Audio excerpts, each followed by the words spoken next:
Good evening. A month ago, you may have enjoyed a video of myself and 1984 Olympic luge medalist Stuart Ashens looking through an Amiga-themed Silica Systems Catalogue. And you might have thought, I wish there was about 3 hours more of that, but on a different catalogue that wasn't just Amiga-themed but included all the other products that Silica Systems sold in the tail end of 1994. Congratulations on your suspiciously specific wishing, but also good news, because here I present about 3 hours more of that, but on a different catalogue that doesn't just feature the Amiga but also all the other products that Silica Systems sold in the tail end of 1994. As always, this was a live stream recording, so sound may be a little wigglier than normal. Nonetheless, please enjoy. That's the thing, the more niche we get, the better. That's what I've decided. Next week, we'll literally just be looking through this pile of old credit cards I found the other day that are all out of date. That's going to be fun. No, that's maybe a bit too niche. We'll stick with the computer stuff. And joining us, and indeed supplying the Silica catalogue kindly, it is Mr. Dudley of Yesterzine. Good evening, all. Hello, hello. How are you doing, sir? I'm doing very well. Technically, you can thank my cousin Nick for supplying the Silica catalogue. He found it in a pile with the other one of old stuff some time ago, and then it took me about 3 years to scan it. So tradition. I know that feeling. I have finally set up my big scanner, and I can now use it whenever I want, which doesn't sound like much. But previously, it involved so much faffing to get the bloody thing plugged in. And now it's like, it's fine. It's fine. Oh, dear. Your own scanner. Now this is living. Oh, yes. It's a massive one from an office that scans duplex immediately. You do have to rip up the magazine first, though, so you wouldn't want to do it to anything you actually want to keep. But, I love it so. If anybody needs a big scanner, get one off eBay. They cost like £1,000, except they're always selling them for 40 quid from old businesses. And that's my tip for the top today. What were you saying about getting niche? Yeah. You could have a point there, I'll be honest with you. Oh, dear. So, we have the Silica catalogue. So, last time, the one we were looking at was from December 93. Yeah. And this is now October 94, which is only 10 months down the line. But, my friends, things changed a fucking lot in those 10 months, because this is a very different beast. A very different beast. I mean, last time it was all very, here's all our crazy Amiga accessories. Oh, it's all Amiga, Amiga, Amiga. And it feels to me, from a quick look through this, that they kind of just felt the Amiga died in the interim 10 months. Do you think that's kind of accurate, or...? The timescale kind of works because the CD32 basically existed during 93. And I think by this point they'd probably stopped making it. Commodore were rapidly face planting. It was fairly clear the Amiga's future wasn't. And actually, I'm looking at the cover now. I noticed that other than the logo for Amiga, there isn't actually an Amiga on the cover, which for Silica is basically heresy. Oh my God. I hadn't noticed that. I think I'd done that thing of just like looking over it quickly and assuming it was some sort of Amiga 4000 or something. But no, that is a compact. Bloody hell. Now I've just got to work out where Windows has moved the full screen to. So you can show the nice people. Yeah. The preview has changed since I last used it, which was like I'm willing to have a go at audio description of every page because, well, that's essentially what we're doing anyway. But true, yes. A visual aid would be helpful. Yeah. What the heck? Right, bear with me. We're going to make this work. What? Where is the button? You swines. You say 94 is the year of the Commodore bankruptcy, and I don't doubt you. Was it before or after, say, October the 1st? Oh no, I wasn't sure if that was the date. They were kind of acting like, when you look at what's in one catalogue to the other, like all the Amiga stuff is kind of flushed. This is very specifically dated that, and I'm wondering if it was before or after. Oh, if I'm correct, I'll pretend I did that on purpose and I'm clever. You say that, Dave, but actually by this point, wouldn't the PlayStation 1 have been out in Japan? So Silica are doing this knowing that, well, the future exists.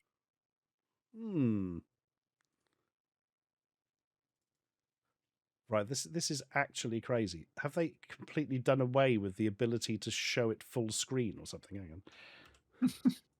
What on earth? I can start a So there slideshow. you That's go. no good. Yeah. Thanks, Aurelian. Yeah, we are post Commodore's bankruptcy and somewhere around ESCOM's brief attempt to make fetch happen. Oh my God, ESCOM. ESCOM. I've still got an ESCOM carrier bag. I thought you were going to say you had an ESCOM Amiga. I'd be like, bloody hell. Oh.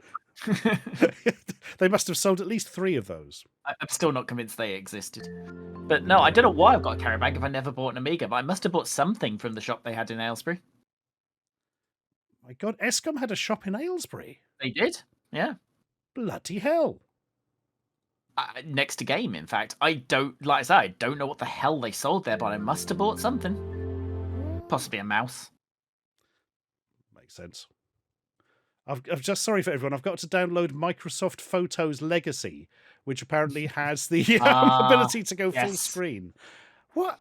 Good God. Dave, why would you want anything after a Master System? It's never going to compare. If it can't play Psycho Fox, it goes in the bin. Come on. I think we're all aware of this. Oh, that is an immensely frustrating game. It's a good game, but it's immensely frustrating. An immensely frustrating 8-bit game? I don't believe you.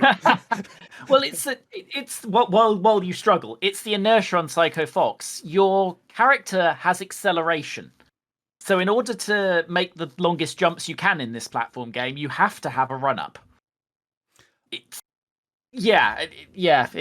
Ooh. You get it right, and it's really satisfying because you're keeping your momentum up. If you don't, then it's really annoying. God, that still remains one of my favourite Master System games. But to be fair, I've never played many Master System games because only my friend's brother had one, and I didn't see my friend's brother often. Yeah, but remember him having Psycho Fox and another game. I can't remember what the other one was. Oh God! Brilliant. I'll just look at my shelf and see if I have another game. Yeah. Was it Another World? Oh my God, I have remembered what it was. It was a version of Indiana Jones and the Last Crusade. Oh. Go back to playing Psycho Fox. Yeah. It was One of TSX's less finest is Indiana Jones and the Last Crusade. Although the Master System version is better than some of the others. It's probably the best version of it I've played, I think. But again, that's not. I think that's probably fair. But the only good thing about it on the 16 bits were the sprites were saved in just image files, so you could literally just go in and draw over them if you wanted, and make it so Indy had a funny nose or something. I don't know. While you still struggle, I will say Indiana Jones and the Last Crusade is such a weird game in that Indiana Jones has a whip in all but the NES version. The whip has ammo. Yes, I don't know how that works. It's because he's finding old rotten ones in a cave. You can only whip them 3 times and they just disintegrate. Yeah. I also remember it was less effective. By the way, SMS 1s and 2s do have Alex Kidd built in. Some of them. They probably packed it in as well, but plenty of the machines have it built in. Do you know, I've fixed the thing, but I desperately want to know this, and you are exactly the man to ask. What were the what were the built-in games on the Master System 1 and 2? I can do this in order. The original ones claim to have no game, but if you press up and 1 and 2, you get Snail Maze. Yeah. Then some of them have, the SMS ones have Hang On and Safari Hunt, those being the ones that came with the light gun. There is a version that came with the 3D glasses that has Missile Defense 3D built in, and that's the only one I do not own. Later SMS 1s have Alex Kidd in Miracle World built in. Early SMS 2s have Alex Kidd in Miracle World built in, and then it's Sonic. Mine has Hang On built in. Does that mean it also has Safari Hunt? It should do. I don't know of any that don't have both, but there may exist and I've not seen them. Early Hang On ones do have Snail Maze. Eventually, the BIOS got too big, so they didn't have room for it. But early Hang On ones, the Snail Maze trick still works. I wonder if that's what I've got. Would I have to press up and B or something? Yeah. When it's at the menu where you choose... no, the menu should ask you Hang On or Safari Hunt. Oh, it doesn't do that. And at that point, you press up 1 and 2. You may have something I've not seen then. Oh, I'm going to double check that. I'm going to make a note of this. This is important stuff. This is science. Check Master System. won't take long because I've actually got it set up at the moment for playing of Psycho Fox. But now everything's a slippy, slidey ice world. I'm a little bit on that. We'll have to see. Okie doke. Do you want me to send the catalogue over to you so you know what we're looking at? It's probably easier, isn't it? I mean, I have it. Yeah. True. I could look at it in paper form if I wished. You need to have it on 2 different monitors and paper. I actually could do that. Or I'd have to go get the paper one. In that case, well, let's not worry if you've got it up in front of you. I'll just say when we're changing page for the people at home. Well, I've got the Twitch stream muted in another monitor, so I'll get it. Look at this. The easiest guest. This is why you're always on the Des O'Connor show. Indeed. Now I'm slightly worried. Is Des O'Connor still alive? Dave, of course, had the Alex Kidd Master System, which, as we all know, is the one owned by people who are Smell. Yes, yep. Yeah. I've also heard that Dave calls the game Alex the Kid. Yes. Yeah. I need to. I'll post it in the Discord. But I bought off eBay one where someone had lost the label on their car and they'd written out in pencil Alex the Kid, but it looks like Out the Lad. So I saw it on eBay for like a tenner, and I was like, A, I need to own that because this is brilliant. But B, I must know which Alex Kidd is actually on the cart. Like, that would have annoyed me forever if I'd lost that eBay auction. It is, by the way, Shinobi World, so score. But nice. Yeah, I'll dig out a picture and post it on Discord tomorrow or something. But yeah, they've scrawled Alex the Kid on it. That's fantastic. Oot the Lad. It's just a Scottish guy. That could describe an Alex Kidd game. It's perfect. Yeah, it looks like ALCT the Lad. Yeah. Oh, the anyway, Jesus. catalogs. Oh God, it reminds me of the old Amiga discs where somebody will have scrawled on the name of a game and you've got no idea what they've written because it looks like they've written flip potato and it's actually captive or something, you know. Oh God. And again, that would annoy me if I saw it on an eBay auction and would never know what was on it. So I have to know. For £10, it would have been a crime not to. Yeah. Yeah. Yeah. Right. Let's get this blooming magazine up. It's a very nice scan actually. And it's refusing to show the people at home. That's good. Brilliant. There we are. Yes, we're in like Flynn and his brother Flynn too. Computers and video games together at last. Beautiful. That is clearly a compact. Can we work out what is that? The Naked Gun that it's showing on the monitor? I think it may be. Yeah, multimedia gallery. It's going to be about the time 33 1/3 was released, so good God, it could be.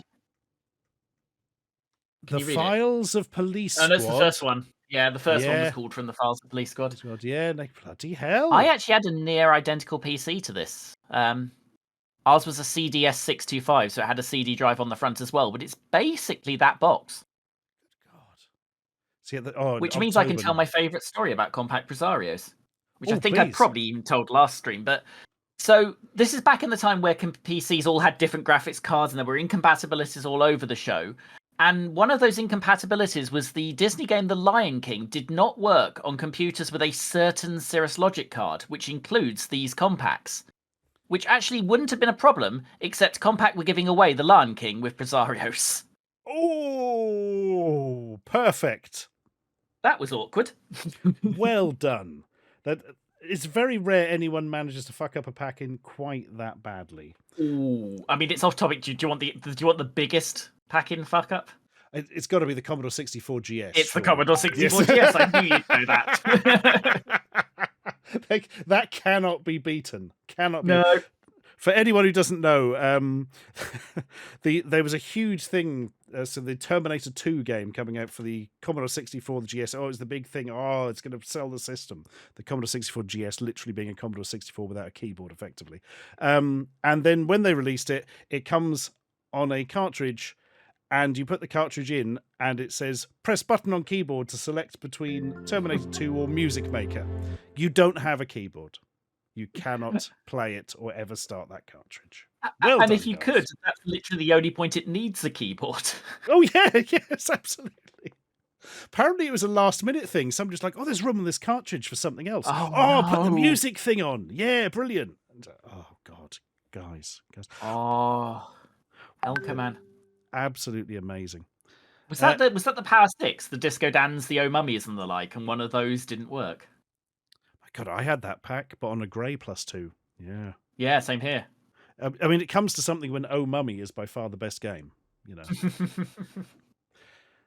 Yeah, it probably is actually. I'm just sort of iterating through them. Disco Dan is okay, but yeah. There's a lot of hate for Disco Dan. I thought it was all right. Yeah, I've seen a lot worse. It's interesting, at least. One of those games with every different level is a different style of game. That kind of thing. Like Terminator 2. No, let's not mention that again. Right. Or what was recently mentioned, Robocop 3. Yes, that's true. That's at least more interesting. Also on the cover, we have Laser Scoop from a laser printer the size of a shed. Is that a laser printer? Well, I guess it is. You could be right. I just assumed it was a laser printer because it says Laser Scoop. Which does sound like a ship add-on from Elite or something. But, or an FMV game. Yes. And then there's a Jaguar. We'll just scroll past that. Yep. Is that Cybermorph? Yeah, yes, it is. Of course. Cybermorph. It's almost a game, TM. Yeah.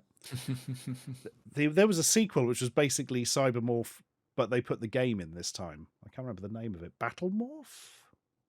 Yes, I think so. Yeah, something like that. Oh, but the main thing is you've got a keyboard or a phone keypad on your controller for no reason whatsoever. I'm going to speak slightly quiet because there is a Jaguar in this room and I wouldn't want it to think we're having a go at it. Mine is kept in the office under wraps with a like an EverDrive thing in it, which has every game released for the Jaguar, so you can go through them all and see that genuinely only 5 of them are about worth playing. Oh. Pretty much. As Enigma points out, there's a lot of crappy Amiga ports for double the price. Oh, yeah. Yeah, so many Amiga games. I didn't realise till I was going through it. It was like, hang on, what? Surely not. Because it's the easy thing to do. Yeah, bloody hell. It also runs Jaguar CD games, and there's some unfinished ones they use as prototypes, and they're all so awful, I can barely remember them existing. Beautiful. Craig Charlesworth says, who remembers when Game were clearing out Jags for 20 quid and we didn't all immediately go out and buy loads of them in order to have a nest egg worth several £1,000s now? Yeah. Selling Lynxes and accessories as well. This is how I have my Jaguar and my Lynx. My extra Atari controller still has the game price sticker on it. Oh, sweet. Probably the Jaguar does, but I am not moving a Dreamcast and 3 controllers out of the way to get it down from the top of a bookcase to find out. The Jag games were all a tenner at the time. That's basically my entire collection. I got the Jaguar and an extra controller, but literally no games. They had no games. Oh, interesting. Yeah, so all my games are things I've picked up cheap. So I've got all the classics like Club Drive, Kasumi Ninja. Oh, dude. God. Oh, just. Oh. I'd say that I've got a pile of Amiga ports, so yeah. And Doom. To be fair. True, a good version of Doom. Good version. And Defender 2000, but not Tempest 2000, which makes me feel I've done something wrong. You got your 2000s mixed up. We've all done. We'll litigate this when we get to page 7 in the catalogue, I think. Yes, absolutely. And here's all the wonderful logos that you've all missed over the years. Media Vision. Number of those that still exist. Yeah. Oh God, yeah. I don't know what Media Vision is actually. No. Orchid's familiar, but I don't. Amatec, they made the Amiga external drives, of course. Of course they did. We all know that for some reason. What's going to be Amstrad branded in this catalogue? Something with weirdly advanced features in some direction, but fails on a sort of basic level in others. We're too early for the emailer, right? Yes, I think we are. We've got to be. Yeah. That's a good question. Actually, it was around a long time. Could be could be their horrible pen pad thing. Yeah, it could be. Dave says I'm optimistic. I think we'll get to 7 pages. Dave, I actually prepared a thing for if this ran short, and I don't know why. Keep it for next time. It'll be fine. It will be there next time if we don't use it tonight, which we will not. Oh, apologies, I've missed some subscriptions. Thank you very much to where are we? Cactus04, 13 months. I think Frodo of the Steam Train I missed with the 43 months. Thank you for the Hype Train. Thank you very much, folks. Vagabond Eon, 20 months. Codgers 51, new sub, welcome. Matt H84, 14 months. Nadette Noir, 39 months, thank you. Slutty Bart Fast Fjord, 19 months. And Fuchar, 45 months. Sorry, folks, I was getting excited by Silicas. Right, we should delve into it. Oh, God, which I've just done by pressing the wrong button. The Silica service. They had stores in Debenhams, didn't they? See? Yeah. No It's memory of 21 that. more or less than they had in the last catalogue. Hang on. Talk Ooh. amongst yourself. I'm gonna go. It's in the directory next to this one. I'm gonna have a look. Please do, because I would be fascinated to know that. Uh, Because they were so heavily into Amiga. considerably fewer because they actually break them out. They had all of 6 back in December '93. London, Sidcup, Croydon, Ipswich, Essex, and a London Selfridges. They only had 2 in Debenhams. So yeah, they were expanding in '94. Oh dear, and we're gone in '96. What you were saying that, I genuinely don't know when Silica went under. Actually. No, I don't. That I'm not going to be able to find out from a '93 catalogue, I suspect. So we'll close that again. True enough. Dragoon Zolom, 6 months, thank you. Craden, 34 months. Locutus of Sunnydale, 25 months. And Librace, 11 months. Thank you very much, folks. Somebody mentioned the Tempest 3000 on the new one. I have actually played that on a new one, obviously, belonging to friend of the stream Quang, who has all the consoles. He does. All of them. And most Is there of the a way boxes. to play that outside a new one? No. No, there bloody isn't. Which is tragic because it was really good. Yeah, I mean, how are we going to do it? It's not like Jeff Minter's going to write another version of Tempest. No, absolutely not. No. I don't think he would ever revisit that. Bless him. Somebody told me the other day there's a Jeff Minter documentary about to come out, or came out recently. There's the one Digital Eclipse did, if that's what you mean, the sort of anthology game collection stroke documentary. But is there an actual documentary? Maybe that's what they were talking about. I just overheard very somebody mentioning it. Yeah, the same people who did Atari 50 did Jeff and are doing the Tetris Forever that's on the way. Oh, nice. And they do really good jobs of it.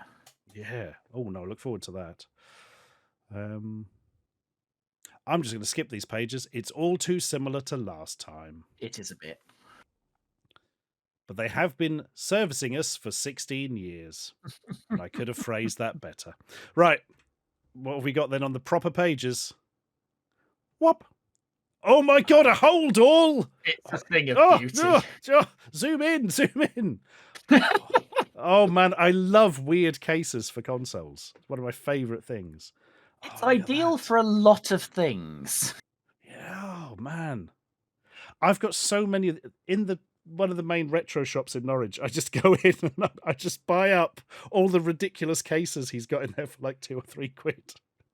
And I've got like one you can fit an Xbox in, a Microsoft Xbox branded. Bloody hell! How strong's the handle on that?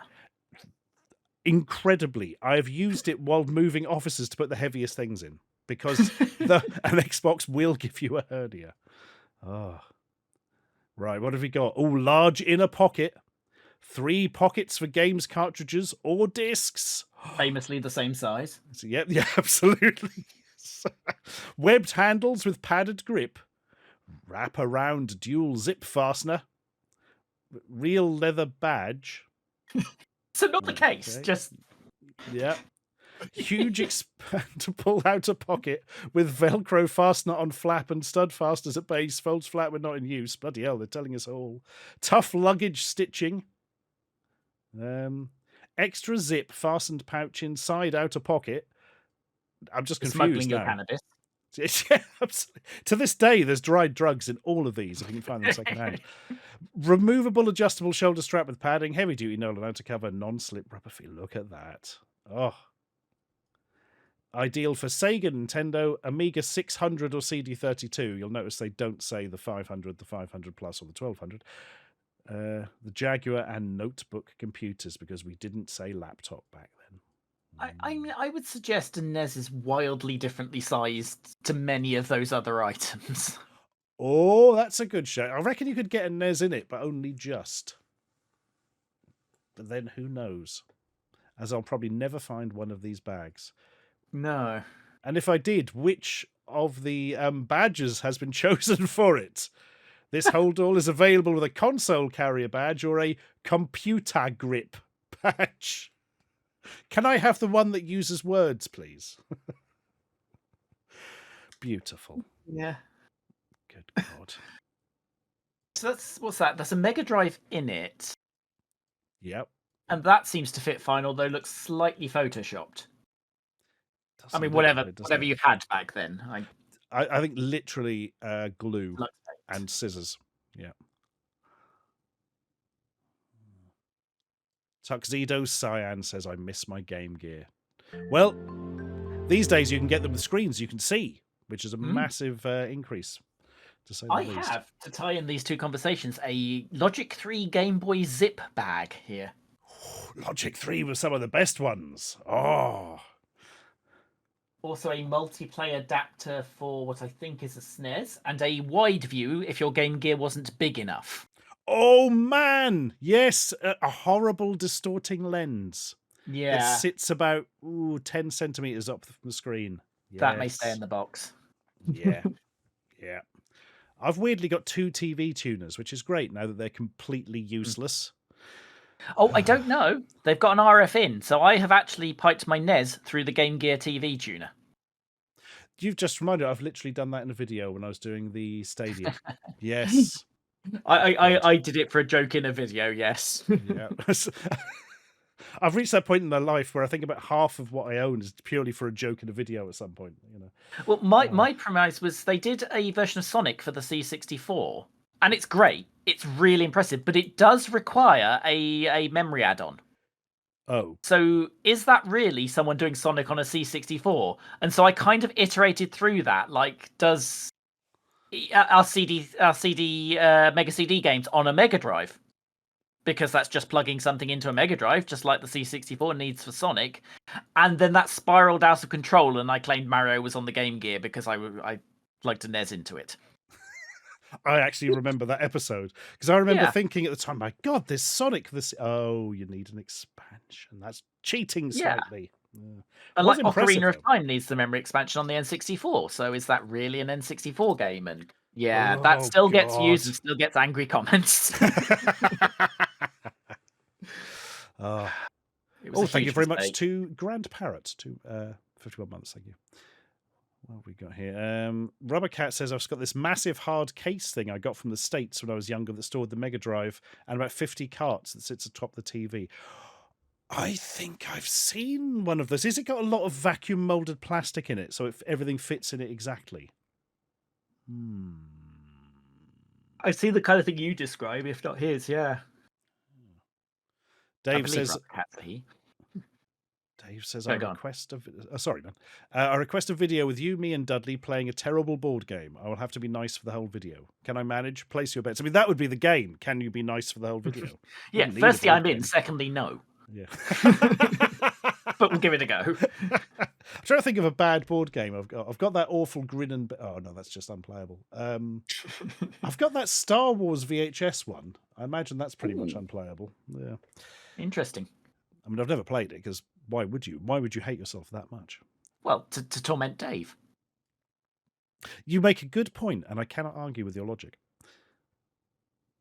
So we've got a Game Gear. It's got a range of over 200 games, and they're showing one of the best. So hats off to them there. Full colour backlit screen that's blurry as piss. 3 voice, 4 octave sound, 4 directional pad, and capacitors which will last about 3 years. Yeah, the lovely More Fun Making It lead redid my Game Gear so it works, which is very nice of him. The sound's actually really good on them. Because when someone reconditions it, then you hear what it was like when it was new rather than with 30 years of fluff in it. And actually the sound on Game Gears is really good. The problem, of course, is that backlit screen is old tech backlighting and uses about 16 times more power than the rest of it, so their battery life is measured in 1 game of Streets of Rage.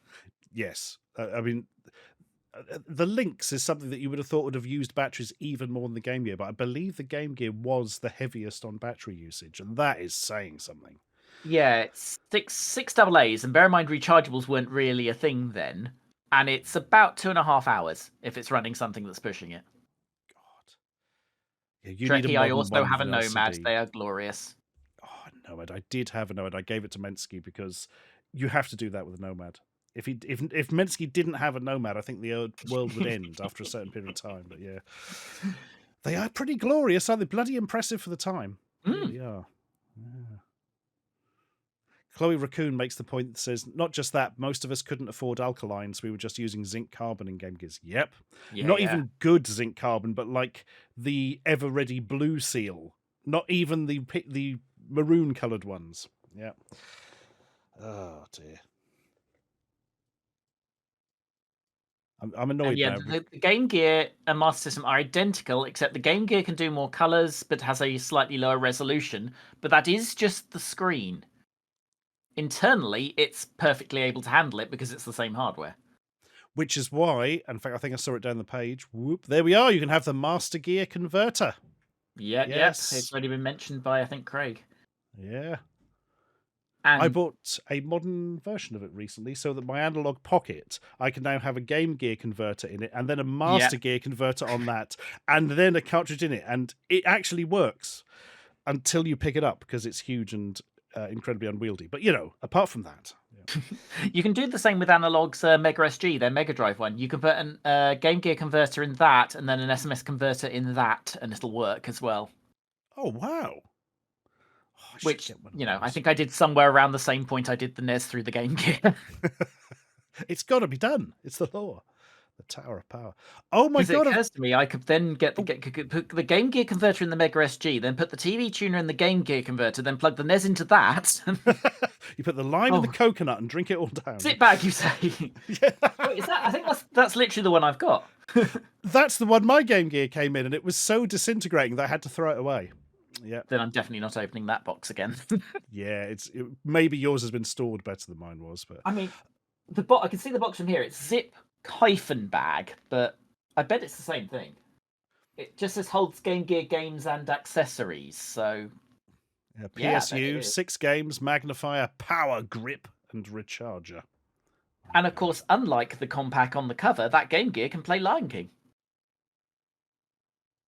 Because they're giving it away with one of the packs. Oh yes, look at that! I was only seeing Jungle Book and I was confusing myself. Then it quite clearly says Lion King separately beneath. So yes. So you could get like the puzzle pack, columns, clacks. Nobody cares about clacks, and Popils. The classic columns, Streets of Rage and Shinobi combo. That seems like the one to go for. So do you know Popils? No, I don't. It's actually really interesting. It's one of the few original games designed by the guy who designed Bubble Bobble. And it's an actual Game Gear exclusive. And it's actually a really nice puzzle game. But of the kind that doesn't bother with stupid time limits or anything. The object is the fewest number of steps. So you can actually think about it. But it's actually quite generous about how it lets you through. Like it unlocks 10 levels for every 5 you complete. And you don't have to beat any particular standard to complete them. It's actually a really good game. Made a note of that. Popils Master System. Game Gear, not Master System. No. It isn't available on anything except Game Gear, as far as I'm aware. That's handy because I've got the Game Gear here, so I can. Well, I haven't got the no, Game it Gear, but... doesn't, because the 32X does incredibly stupid things with its video. I think if you have the right flash cart, you can possibly do it, but. Yeah, you can. The Mega SG, you can just plug a Mega CD on the side, though. It's got the port for it. I didn't realise that. Bloody hell.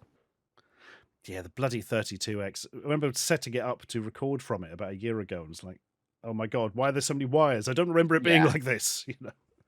It kind of combines 2 analog video feeds, I think, and just... Yeah, it's one of the few things I don't own, and I'm not sure I intend to. It doesn't feel worth the hassle. I do have one, but I rarely use it because there's so few 32X games. So few. and so few of Yeah. them are really ones you want to play. You know. I know of a couple of exclusives. One I mentioned last month on the show, Calibri, which is by the Echo Yes. the Dolphin people, and is basically Echo the Hummingbird. Yeah. That's pretty good, but I wouldn't buy a 32X for it. It's such a weird game. It's something that almost feels like half a game, and yet there's something I really like about it. It's something I keep going back to occasionally. And am I doing better at it each time? I don't know, because it's weirdly ambient. Yeah. But it's the same like batshit thing as Echo the Dolphin.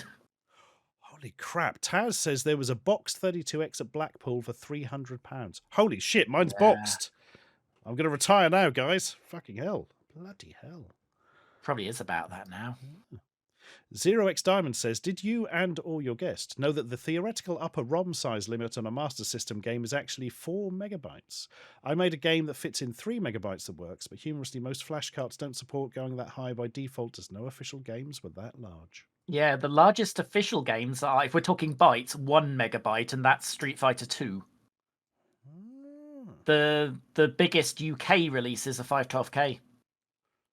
Bloody hell. But yeah, it can theoretically do it. And what game did you make, Zero X Diamond, as a matter of interest?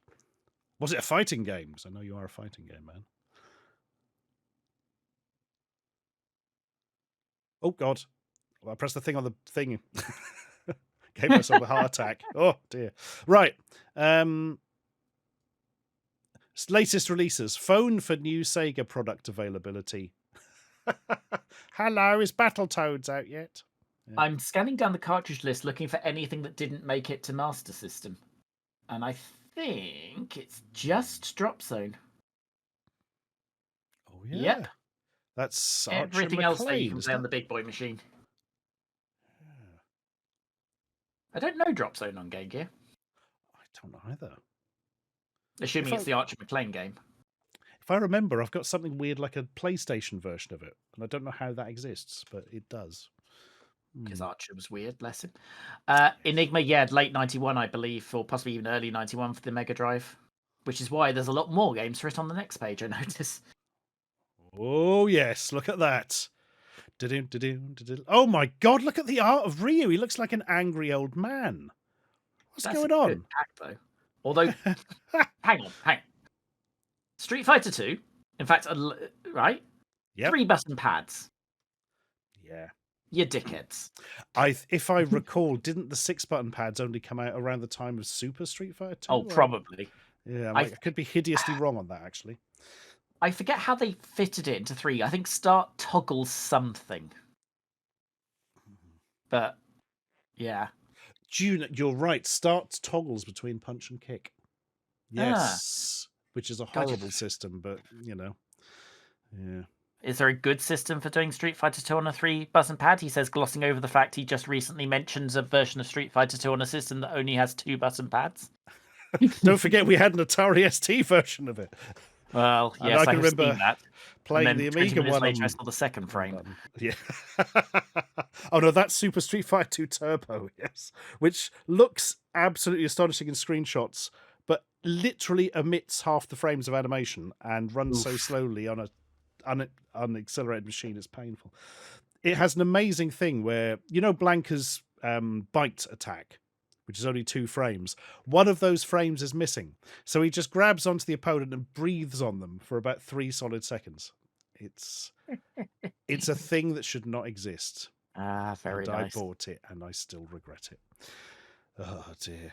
Also, Craig has made an excellent point that you'll see if you scroll down about quarter of a screen. Oh, yeah. Namely, there is a 6-button pad for sale right here. 2 of them, look. Oh, my God. And so the Arcade Power Stick 2 has 6 buttons. It does. The Super Starfighter 3, I think I've got a 3-button version of that. It's not very good. SG Pro Pad 2, I don't recall ever seeing. Surely the Sega official 6-button came out before all of these. I would bloody think so, but it doesn't mention it. So they are just being tight. Fair enough. But surely they would be selling them. Madness. You'd think. Anyway. Yeah, fair enough. Oh, where are we? What Mega Drive pack are we having? Oh God, that is a good question. Sonic 2, Lion King, Sonic 1 and 2. If you got Sonic 2, you probably played Sonic 1. Power Rangers, which one? Do you know what? I take that back. I don't want to know. No, the Mega Drive ones I know of are all pretty terrible. There's a semi-decent SNES Power Rangers, but I think that's the one that didn't get a port. There was one I played quite a lot of for a video, and I can't even remember which format that was on now, but it was one of the worst things I've ever seen. It's N64. It's an N64 version. Yeah. I would be Street Fighter 2 pack. I'd be tempted to go Aladdin, but actually for the price, even with the two slightly dodgy pads, that Street Fighter one is compelling. Oh yeah, somehow it's cheap. Yeah, it'd be Street Fighter 2, annoying my friends all the time because I haven't got enough buttons on my pads. Yeah. So arcade, I remember I didn't know there was actually a 6-button version of the arcade Power Stick. So that's interesting. Major upgrade from original stick. How? Just more buttons? So I remember they were a bit soft, those sticks. They were very gooey to use, if that makes sense. Amiga CD2. I love the way they've just put that in with the controllers. That's perfect. Craig has spotted why it's cheap. Street Fighter is the only Mega Drive 1 pack there. They're trying to get rid of it. Oh! Superb observation. Well spotted. Yes. I'd have been tempted to still have gone for the Mega Drive 1. Because the 2 wasn't the 2 inferior because of the audio or something? It was. It doesn't have the headphone port. That's it. Yeah. And not that the converters are specific to the machines, but that power-based converter 2 doesn't have the Master System card slot, and the first one does. Absolutely, and looks only 3% as cool. I've got one of the Mega Drive 1 power-based converters, and it doesn't work. And it really annoys me, because it's literally just a pin pass-through. How does it not work? There's nothing on it I can fix. I've not managed to kill it. Incidentally, Analog's one, their SMS converter for the Mega SG works on a normal Mega Drive, which is quite impressive, and vice versa. Oh! So that just proves how little electronics are involved in the process. Yeah, absolutely. And a multi-mega, £350. That was a lot of wedge at the time, my God. The price, well, it's not far off a Mega Drive and a Mega CD, to be fair. As in, that would be 300. That's true, actually. Yeah, because if you wanted, I mean, obviously, you want to play Mega CD, you've got to buy both anyway. Does it run Mega Drive games on battery or just like audio CD? I've never actually seen a multi-mega. That is a really good question. What we think about that? I'm trying to think. I've seen one, but literally only like from a distance. Do you know what I mean? I've never seen one actually. Plus Quang, he's got 7. Yes, on each finger. To answer another question in chat, no, the Mega Drive 3 never came out in Europe. It wasn't actually technically a Sega product. The Mega Drive 3 is also doesn't work with Master System converters and won't run Virtua Racing because it was re-engineered as a system on a chip. Yeah, I've got one upstairs, but it turned up on eBay for £3, and one day I'll use it in a video. I probably did last year and I've forgotten already because it's not. You'll find those things don't work because the pass-through for the Master System games can't access the Z80 because there ain't one. Yeah, that's not going to work, is it? There's a fundamental problem with that. Yeah. Now we can look at the prices of the games and go, oh. Yeah, someone pointed out Eternal Champions RRP, and I'll just let you look at that and cry. Ooh, £60 RRP. Get in the bin. Then again, they're trying to get that for Super Street Fighter as well, which is optimistic. God. Not that much of an upgrade. I'm assuming the 65 for Lethal Enforcers at least comes with the gun. It does, I believe. Again, probably said this before, but I was once in Poundland many, many, many years ago, and they had a Mega Drive copy of Lethal Enforcers in a very beaten up box, just like on the shelf. Why on earth I didn't buy it? I don't know. I mean, surely they would have had to sell it to me for £1. Perhaps they'd found it in a warehouse. I have no answer, but stupidly No, didn't I think buy I'd it. have got that just on that basis, in the same as I saw a couple of Spectrum games in Woolworths very shortly before they went under, and they'd obviously dug them out the back, and I was like, well, I've got to buy those. Well, yeah. Canis Rufus has dug us out of a hole. The Multi-Mega would only do audio CDs on battery, which Fair makes enough. sense. Yes, because I mean, you'd have to plug it into a TV anyway, wouldn't you? So, or possibly your Sinclair Watchman or whatever, or Sony Watchman or whatever it was. Yeah. Oh, dear. I'm It's just looking amazing. for what's the best bargain in that games list. Ooh. Either at Silica prices or RRP, I guess. I can't remember if RoboCop versus Terminator is one of the good ones or one of the ridiculously hard ones. It's awful on SNES. I think it's pretty good on Mega Drive. It's that one. Okay. Yep. That's not bad for £20. Yeah. What did I see a minute ago? And then my eyes slid off. Aladdin, still expensive, but compared to some of this stuff, that's very nice. Yeah, Jungle great Strike's game. cheap. Lost Vikings is a great game, but possibly not at full price. Yeah. Madden 94 in December 94 is surely already a year old. Oh, good point. Yep. And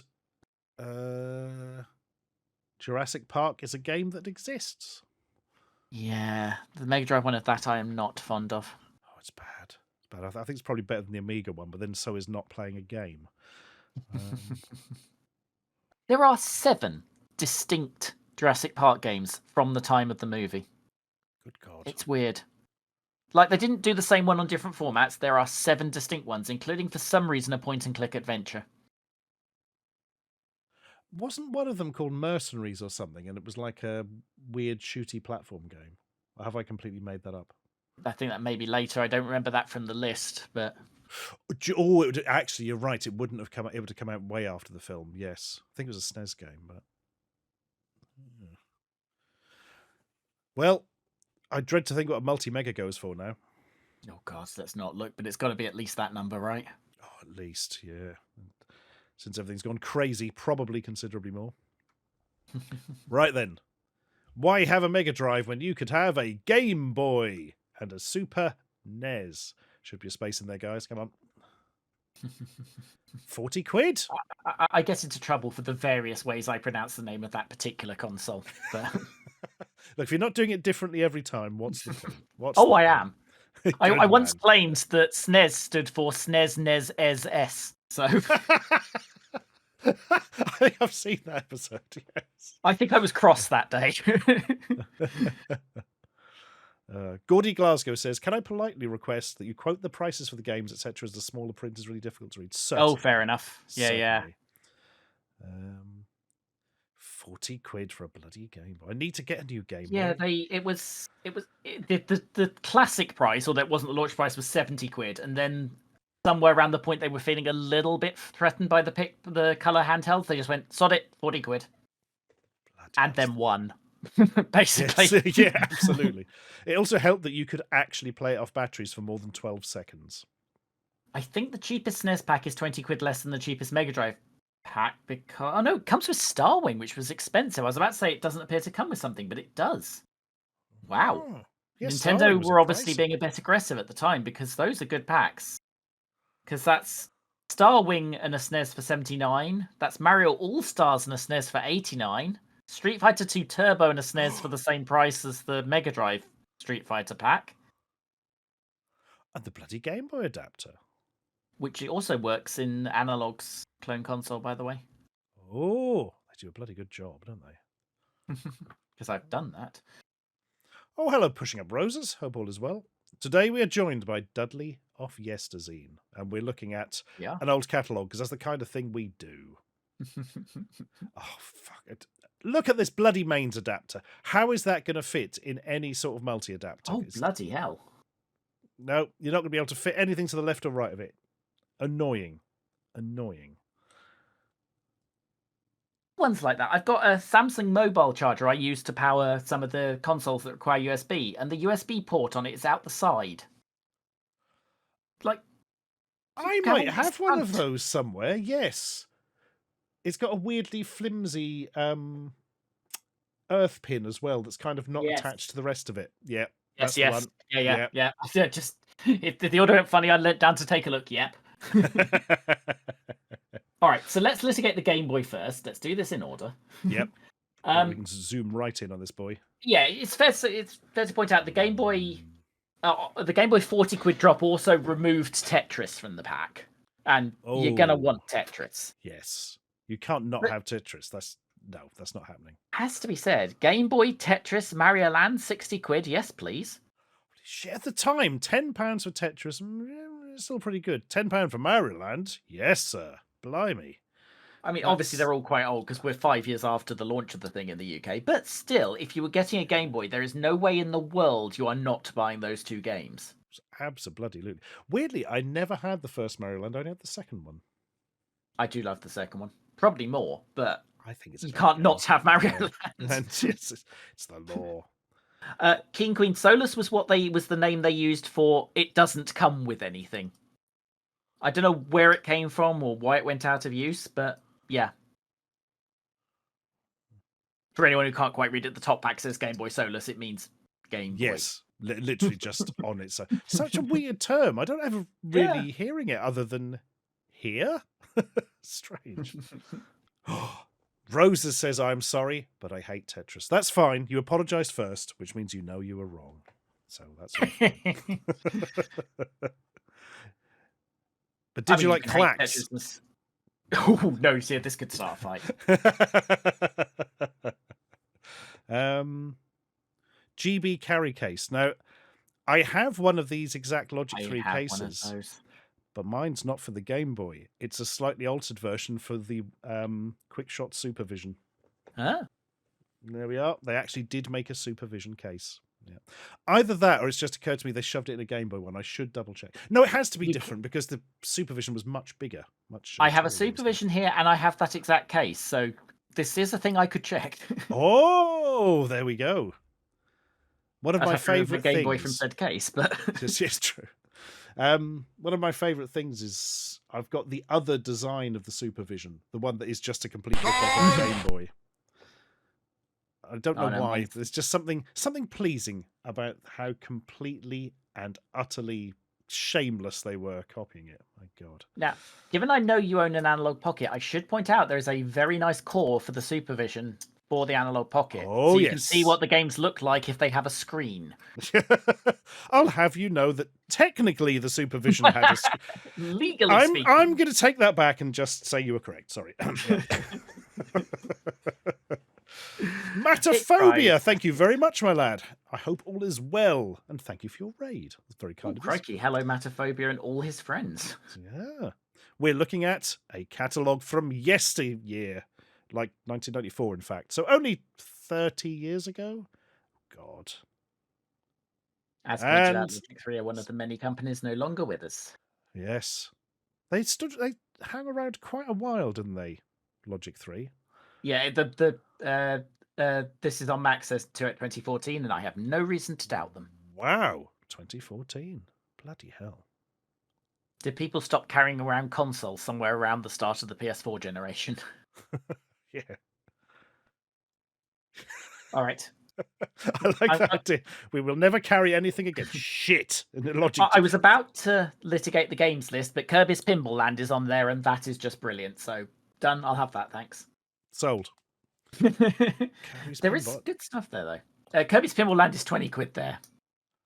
Oh, you can't argue with that, especially for the time. My God.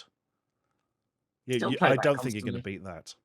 I've never played the Game Boy version of Road Rash, so cannot help with that one.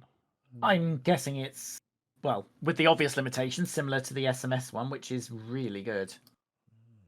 Oh God, Tesserae. That is a puzzle game which is impossible, but also fairly colour-based, so I'm not sure I want to know what the Game Boy one's like. Oh, God. I was about to say, I don't know what the hell Tesserae is, so thank you for saying, because... Yeah, originated on PC. Ah. Tetris 2 is a game that exists. Again, it's kind of fine, but... They're all them dicking around with Tetris, obviously, which you probably shouldn't do in this while you're doing Tetris Effect. But what was different in Tetris 2? It works completely differently. It's like, oh my god, I can't remember. Do you know I had it? I think I've still got the bloody cartridge. And the fact that I can't remember how it plays is probably a testament to the fact it's not that interesting. I will get it out of the box tomorrow and have a look. Yeah. It was noticeably different though, like considerably different. Dan could point from DP UK. None of the Nintendo first-party stuff is discounted, as per usual. Well, yeah. Good luck with that. Oh no, £5 off Wario Land.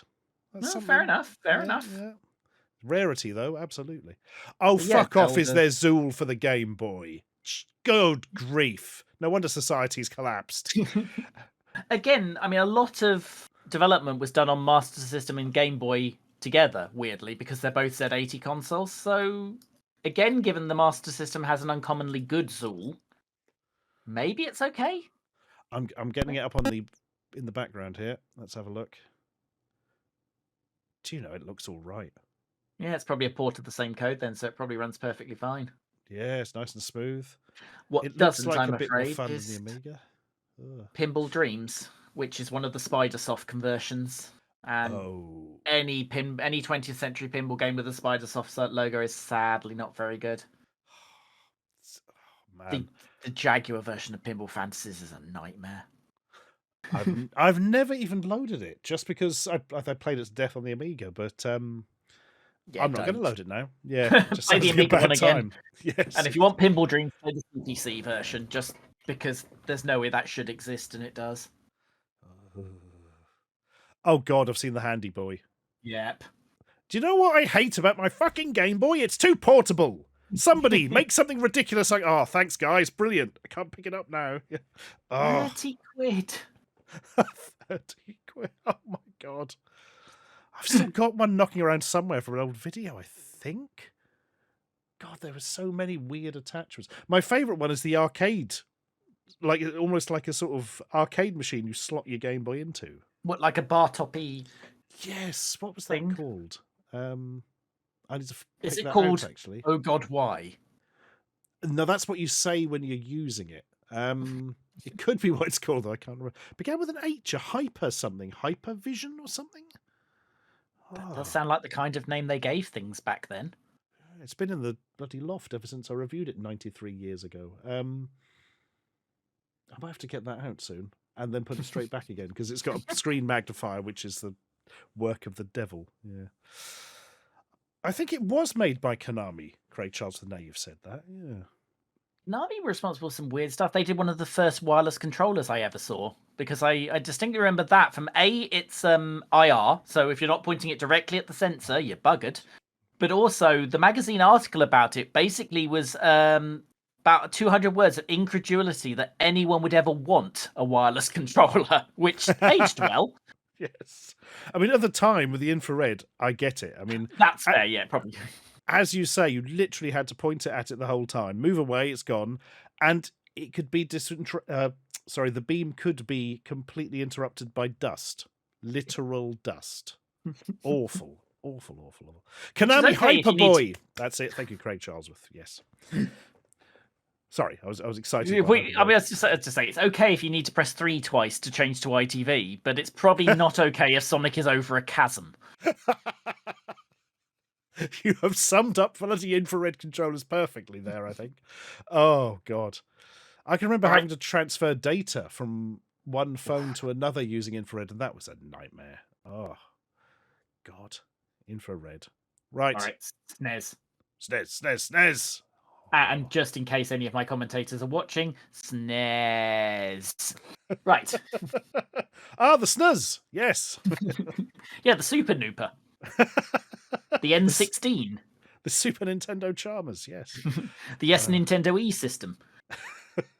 The thing that sticks in my head about this is how Nintendo did not give a fuck about the NES in the sort of Europe at all, did they? And, no. Had somebody else release it and then kind of took over and it was too late, blah, blah, blah. But my God, they pushed the Super Nintendo hard. The adverts were everywhere. Still didn't distribute it, though. Didn't they? Of all people, John Menzies. Holy shit! They must have made a bloody fortune because it was the big thing, you know. They got very sued for price fixing on it. Oh, that's interesting. I seem to remember hearing something about that in the past and never knowing if it was true or not. So it is true. Yes. Yeah, there were some legal troubles. Menzies, weirdly, Enigma, they still exist. They do distribution of everything. But as shops, yeah, long gone. But yeah, they were Nintendo's European distributors for a long time. Bloody hell. And yeah, the Rick Mail ads, all brilliant. Just all of them.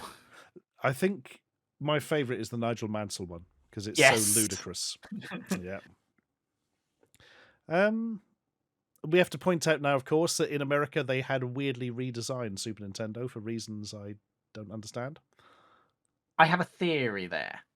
I think because they did it with the NES as well, but we got the American one. And in both cases, they've made it a lot more angular and less colourful. And I think they think the Japanese ones look too much like kids' toys for America. You could well be right.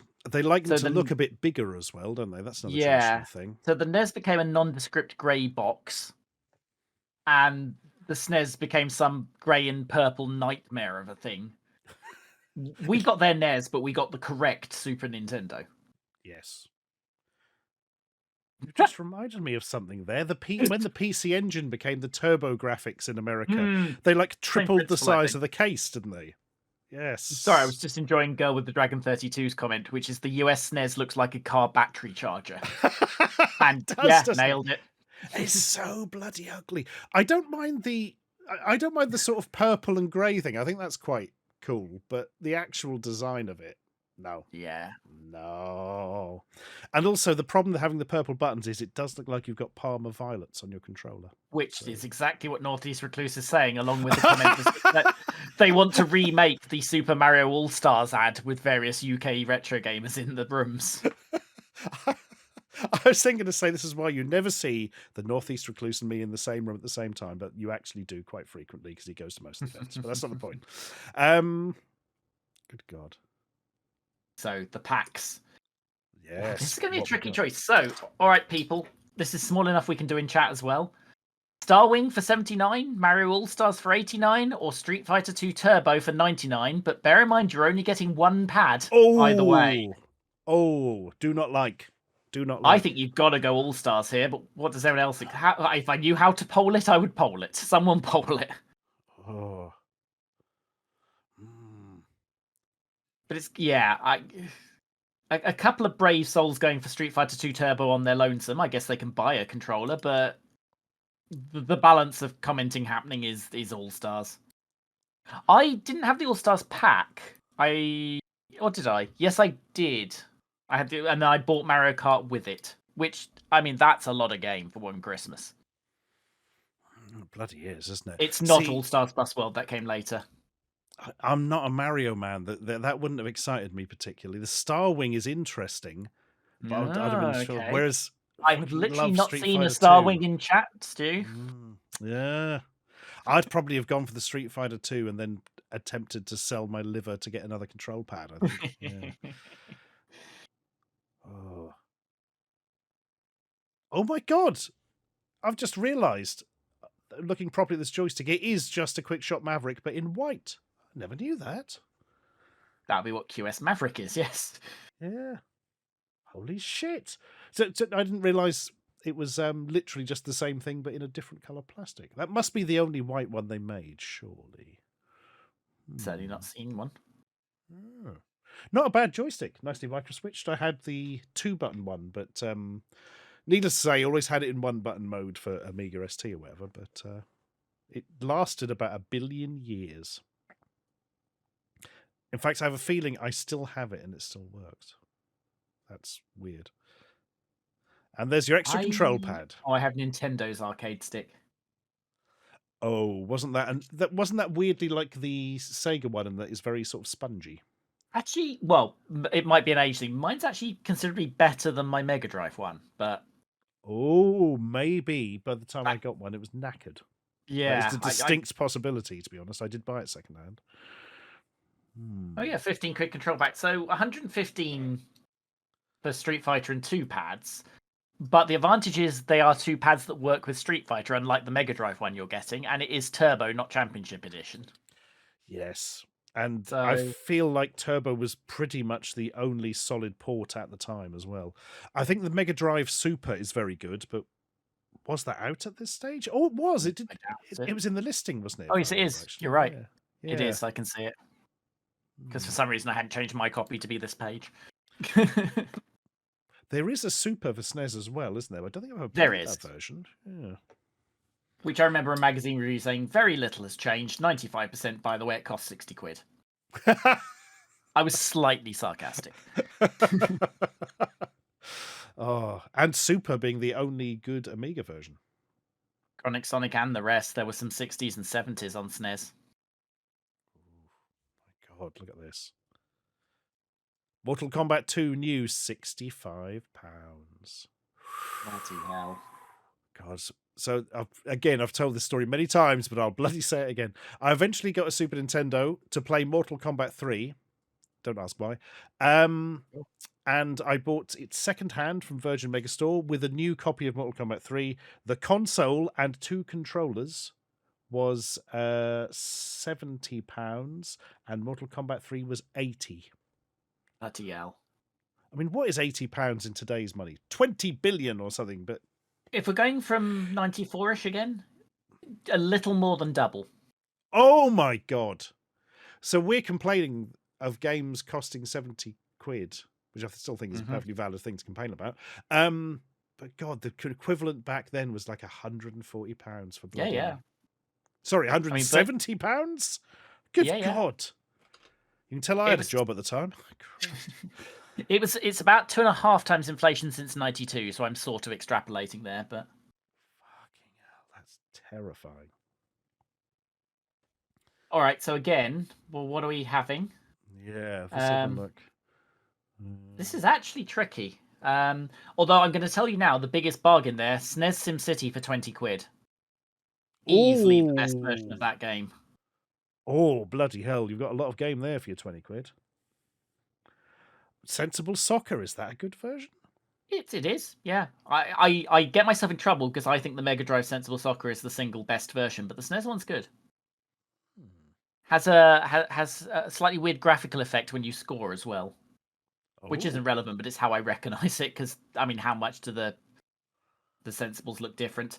G12345. No, that would be original SimCity. Although SimCity 2000 is on SNES. As is, only in Japan, SimTown, under the name SimCity Junior. Oh, that's sweet. I like that. Because I saw a copy of that cheap on eBay, and I had to get that just because I had all the other SimCity. Yeah, I'm not looking beyond SimCity for a bargain, but there's some good stuff there. I mean, Mortal Kombat 2 is what I would have wanted at the time, but problem is it's no fun against the computer. So, yeah. In surprisingly good games, actually, further up, there's a game called Desert Fighter, which is essentially Desert Strike, but you're a jet. It's by System 3. Oh. It's actually pretty damn good, and nowadays is a really cheap cart to pick up, but obviously you can also play it on certain emulators. I'm assuming Bob up there knows one of my favourite facts. Microprose Soccer on C64 was good too. Yes, it was, because it was written by Sensible Software. It's their first football game.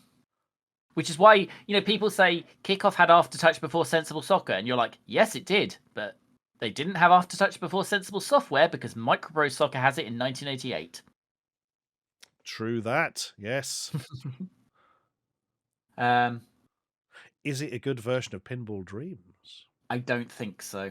I think, again, you've got Spidersoft's hands on it. Oh, no. The tier text of Pinball. Oh. Yeah, which is weird because Spidersoft did some good stuff elsewhere. There's a couple of unreleased Master System games they wrote that are actually really quite good. Hook and Lemmings 2 are Spidersoft ports, and both are very good on Master System. Their eventual fate was to become a QA department for 2K games, a fitting punishment. Oh, yeah, God. I'm not sure anyone deserves that. Oh, God. Nigel Mansell. I like the way it's just written Nigel Mansell. Just in general.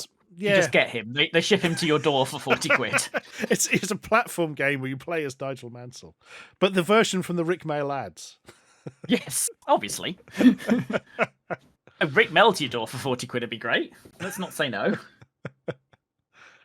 Predcon says, was there OG Battletoads on SNES, or is that Battle Maniacs? Oh, good question.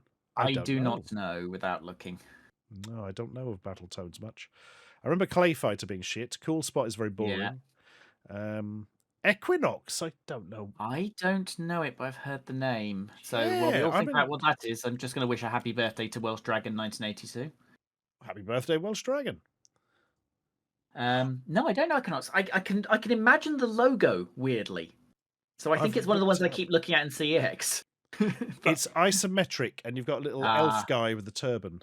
It looks pretty nice, actually. What else we got there? Oh, F1 pole position, which is the European release of Human Grand Prix. It's actually a Japanese game, but Ubisoft bought it. Interesting. The European version's better because it slightly fixes a very weird control scheme that Human Grand Prix has, where it's like an analog steering wheel. So you press it to move further left and right on a steering wheel, not to move the car left and right. Oh, no. It doesn't work in Human Grand Prix because they forgot it should probably auto-center. In Human Grand Prix, it does not, and it's impossible. F1 pole position, they altered it so it does auto-center, and you can actually just about play it. How do these things get released? Oh, God. Oh, Predcon says Battle Maniacs is the original Battletoads, but with different clothes. Oh. Nowadays, they charge you DLC for that. That's it, yes, I was going to say. Player Manager. I never knew there was a Player Manager game for the SNES. Holy shit. Yeah, it'll be the Kickoff Anko one, won't it? Yeah. Oh, just what you don't need. Bloody hell. That too is insanely cheap now, for reasons. Super Metroid. A lot of game for 50 quid, but as we were saying earlier. Yeah, exactly. Yeah, very rare you're going to see that it's reduced. Bloody hell. And Bubsy Bobcat, which I seem to remember was shite. Or am I thinking of Bubsy 3D? Bubsy 3D is exceptionally shite. Yeah, I'm thinking of Bubsy 3D on the PlayStation. Yeah, I don't actually think I've played the SNES one. I apologise to any Bubsy fans in the audience. DJ68K has access to a very nice Bubsy emote, so there must be some of them out there. All the Bubsy games are shite, everyone's saying. Oh well. We've learned something. Bubsy 1 is okay, the highest of praise. Possibly literally in the case of Bubsy. All right, now to the main event. Oh my God, strap in. In your face, Dave, we got there. Whoa. Oh my God, right. Oh, so I'm just going to sit up, take a drink of pure ethanol, and here we go. The world's first 64-bit console. No, it isn't. The Atari Jaguar. I mean, I'm glad it's at the bottom, because if no one's actually seen it, we can work our way up to the price of this thing. I still love the design of it. It's such a unique looking thing, you know. I'm not including the joypads in that for anybody wondering. Yes, I kind of find them okay. And actually, for the Amiga ports they did do, sometimes it's really handy to have those keys because they're computer ports. Oh, that's true. It's okay. It's not the worst pad I've used. I don't remember ever really pressing the buttons on it. Do you know what I mean? Also, Enigma, no, it was not. It was a perfectly standard 16-bit 68,000, admittedly slightly upclocked. The fat liars at Atari. How dare they? Do the maths. We have. That's how we know you're lying.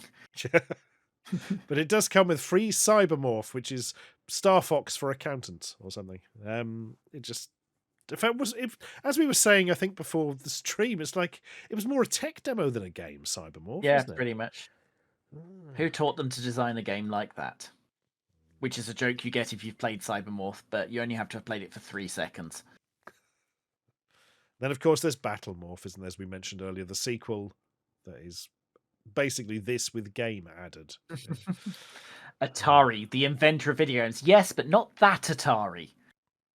Yeah, true enough. We're already one Atari deep by this point, because the Atari that's called Atari at this point was founded as Trammell Systems by Jack Tramiel, for some reason typoing his own name for his company. Impressive. Oh my god. Oh, dearie me. I mean, what version of Atari are we on now? It's just like the necrotic remains of Atari, isn't it? I can chart it through, but it's quite a long way down, yeah. It is descended from this Atari rather than the arcade game Atari, but yeah, Warner sold it a long time before this Enigma. Well, Atari, the inventor of video games, has developed another world exclusive. A different Atari did, but never mind, let's continue. The first ever 64-bit games console, which it isn't. Why settle for less when the Jaguar can deliver arcade quality sound and graphics in games which would be impossible to play on other consoles? Check out Jaguar's impressive specifications. So let's be fair to them and ignore the PlayStation and Saturn here. The 3DO can probably do anything the Jag can do, right? Yeah, and probably in slightly better resolution but slightly slower frame rate, knowing the 3DO. Yeah. Abandoned Fun, thank you very much for your raid there. Super Jimtendo turns up just in time for us not to have talked about Choplifter 3. Yes. A game he once recommended to me, which is actually really good, yes. It was in the list, wasn't it? It was. I ignored it because Jimtendo wasn't here and he was the only one who'd remember it. Never mind. I'm going to have to note that and have a play of that. You should play Choplifter 3. Choplifter 3 SNES. There we go. There are more than 150 developers signed up to produce Jaguar software Where did you titles, learn to fly? despite the fact that only 50 titles were in fact released. Let's not worry about that. Irrelevant. Oh my god. Commissar Ludfang, thank you for the twiddlies there, says, where did you learn to fly? Yeah, he is correctly. I assume he. I shouldn't say he. Correctly has spotted the reference I was in fact making. Yes. Nice. He twists his head trying to see his Jaguar collection. I think they have spelled checkered flag wrong in that list, in that they've spelt it right and Atari didn't. I think you are correct. I would have to move several N64 games to see the Jaguar pile, so I shan't try and do it from across the room. But I don't think Demolition Man came out. I've just been eyeballing this list, and I think I can see a couple that did in fact not come out. I think you're correct, because I've got Demolition Man on the Everdrive thing, and I'm pretty sure it's basically the FMV from the start, and that's it. Yeah. There's no game written. Yeah. Oh, this is a good question from Bobinator. Hey, Dudley, did the Jaguar ever get a magazine? I don't believe there's a dedicated Jaguar magazine. It was covered in ST format, and presumably any other existent ST magazines, but I don't think there was ever an attempt to do a magazine for it. I definitely remember it being in ST format very briefly before I sort of went into Amiga, I think. Yeah. I'm with Craig. I don't think Chaos Engine made it onto Jag either. I'm not sure Bubsy did, but that would be a lucky escape, of course. Did Rise of the Robots? No, I would know. No, I don't think it did. No. So, one reason to have a Jaguar. Yes, you can never accidentally play. Yes. Instead, you can play Kasumi Ninja, which is arguably worse. Or you can. No, I don't think it is worse, actually. I mean, you would think it impossible to play a game, but I genuinely own a Master System cartridge that says Phantasy Star on it, but is actually Zillion. So it is absolutely possible to accidentally play a game. Perfect. I don't know when I bought it. I don't know when it turned up. I just know that when I was trying to complete the SMS collection, I plugged that in at one day and then realised I had to buy Phantasy Star. Hober Mallow, I believe Bad Influence did review Rise of the Robots. Oh, I don't know if they ever reviewed it, but they did base their entire look on it and then discovered it was shite and dropped it. Oh, yeah, I thought they did review it. Oh, my God. They may well have done. I'd have to go through... The only time I've seen Bad Influence in any recent history is Rose Tinted Spectrum's anthology of it. So yes, that's what I'm thinking of as well, yeah. Maybe I've invented that. Because, as you say, it was all over the branding. Yeah, yeah. Do. And have the little pre-rendered FMV robot that looked nothing like it did in the game. It's interesting little story here from Tree Fiddy. He says, around 95, I bought a Jaguar from HMV. It cost me £32. I got it for my mate's birthday. He wasn't happy when I said I'd bought him a new 32-bit console and he'd love it. Excitedly, he ripped the wrapping paper, telling me how much of a great mate I was. Just the look on his face, it was well worth the money. A Jaguar was an anti-gift. Astonishing. Good grief. Oh. And Bobaz, does Nostalgia Nerd actually like Rise of the Robots? I don't think so. At least I hope not. I think it's something he has affected. I hope to God. For his immortal soul. Affecting things for video-based comedy? Who would ever? How was the SNES version? Yes. Actually, the best one. I mean, it's not saying a lot, but I own SNES Rise of the Robots, both boxed and loose. Nasty. I think I've got the Mega Drive version for some reason. I bought it on bloody Amiga 1200 back in the day. God, it was £5. It was literally £4 or £5 in a shop like the bigger box thing. I thought, it can't be that bad. Discs. It was that bad. Craig, if you find me a copy of that magazine, I'm doing it. Oh, hang on. No, I had the CD32 version, not the 1200 version. Which is identical, by the way. It's literally the 13 discs on a CD, but at least you don't have to swap discs, and this is absolutely true, in the middle of a sentence during the intro, as you do on the A1200. Beautiful. Absolutely beautiful. I mean, how an honest indication of future quality, that. Purple Zebra, I have used sneeze in a video as well, when mispronouncing SNES. Oh, that's the king of them, I think. Oh. Yes, we've played Xenophage, a Predcon one. We actually went through a thing where we played. Sorry, I just realised you addressed that to Dudley, so this is irrelevant. But I haven't. So go ahead. We went through every fighting game on DOS, and there's very few good ones. Let's just say that. So, Frodo of the Steam Train says, "Did anyone play Power Drive Rally for Jaguar?" Okay, nerd fact again. Power Drive Rally is technically a Jaguar exclusive because it is actually a sequel to the one that you have on the other machines. I actually quite like it. I do own that. It's no better than the Amiga Power Drive, but it is technically a sequel, hence the different name.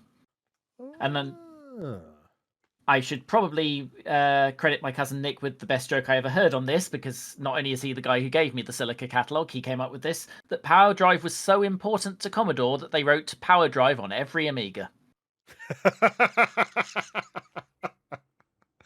Oh, 10 points. Yeah, solid joke that. Solid joke. Maybe 15, actually. Yeah. Grief. So, I'm quite enjoying the way they say check out Jaguar's impressive specifications, and the first thing is something you have to pay a lot more money for. That's always great.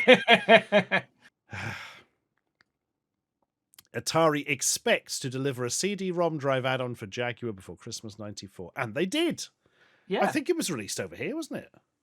I've seen boxed ones floating around, so presumably at least just. And you could play 17-button controller. These days, that's probably accurate. Is it? Were there only like 10 games for the Jaguar CD or something? 1, 2, 3, 13, 14, 15. Technically, I can make 6. I can make an Xbox Series controller be 18 buttons if I'm slightly cheating. And that's counting the D-pad as 4. They're technically buttons. Yeah. Right? They do different things. Yeah. But yeah, 18. So, or slightly less. Anyway, plugs straight into a TV. It does. Great. Well done. As opposed to having to plug it into a fridge, like most people. Yeah.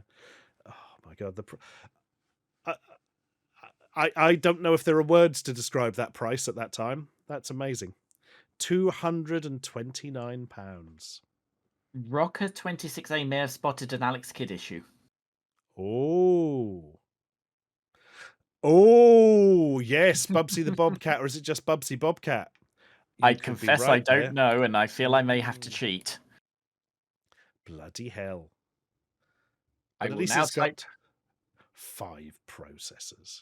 Yeah, that was the problem, of course. Yeah, exactly. What lunatic put this together? The character is going to be Bubsy Bobcat because no game was called that. The first one is Bubsy in Claws Encounters of the Third Kind. And I hope I'm pronouncing that badly enough. Because, yes.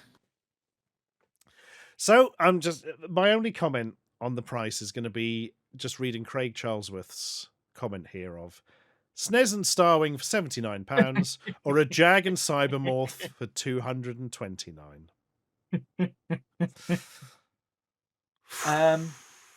The PS5 Pro is more expensive than a Jaguar even with inflation, yes, but does the PS5 Pro come with Cybermorph? Yeah.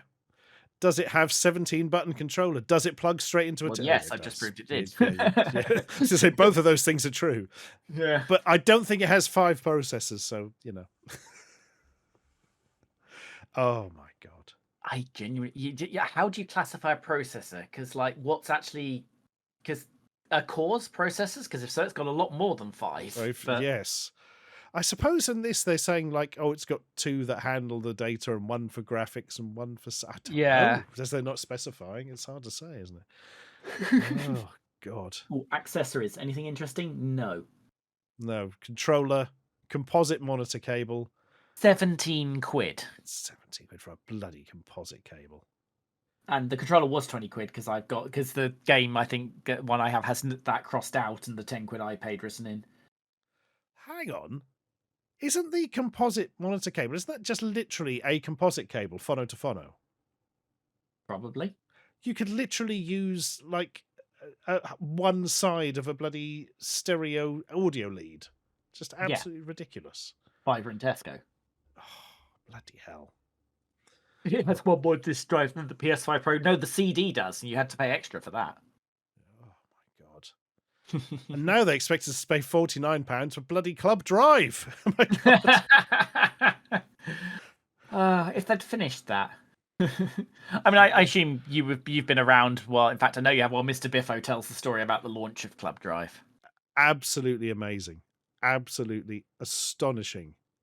That's got to be the worst thing that could possibly happen at your launch event, surely. Yeah. Oh. That for everyone, we should always specify the in-jokes. Yes, true. They came out to a group of journalists and basically showed it off and jazzed it up, and they were genuinely expecting everyone to cheer, and they got the opposite of that. And I move on very rapidly to tell Chloe she's right. Yeah. I have a SCART cable for the Jag, and you have to. It's awkward to plug in, but it's very pretty, to be fair. Also, Iron the Soldier Jaguar 2 is the best game for Jaguar CD, but I don't doubt it. I don't recall ever spending any time. Iron Soldier 2, I think it's probably one of those things that seemed a bit fiddly when I was going through the games quickly, and I never went back to it. So maybe it is. The CD, it probably is, in that it basically functions. I mean, what else is there on CD, really? I mean, that's a really good point. There's the incredibly disappointing sequel to The Great Blue Lightning, an astonishing Lynx game, and an absolutely abysmal Jaguar CD one. Blue Lightning was a launch Lynx game. It was all downhill from there, pretty much. I used to know the launch Lynx games. It's Blue Lightning, Electro Cop, Zalor Mercenary, and I think there was another one.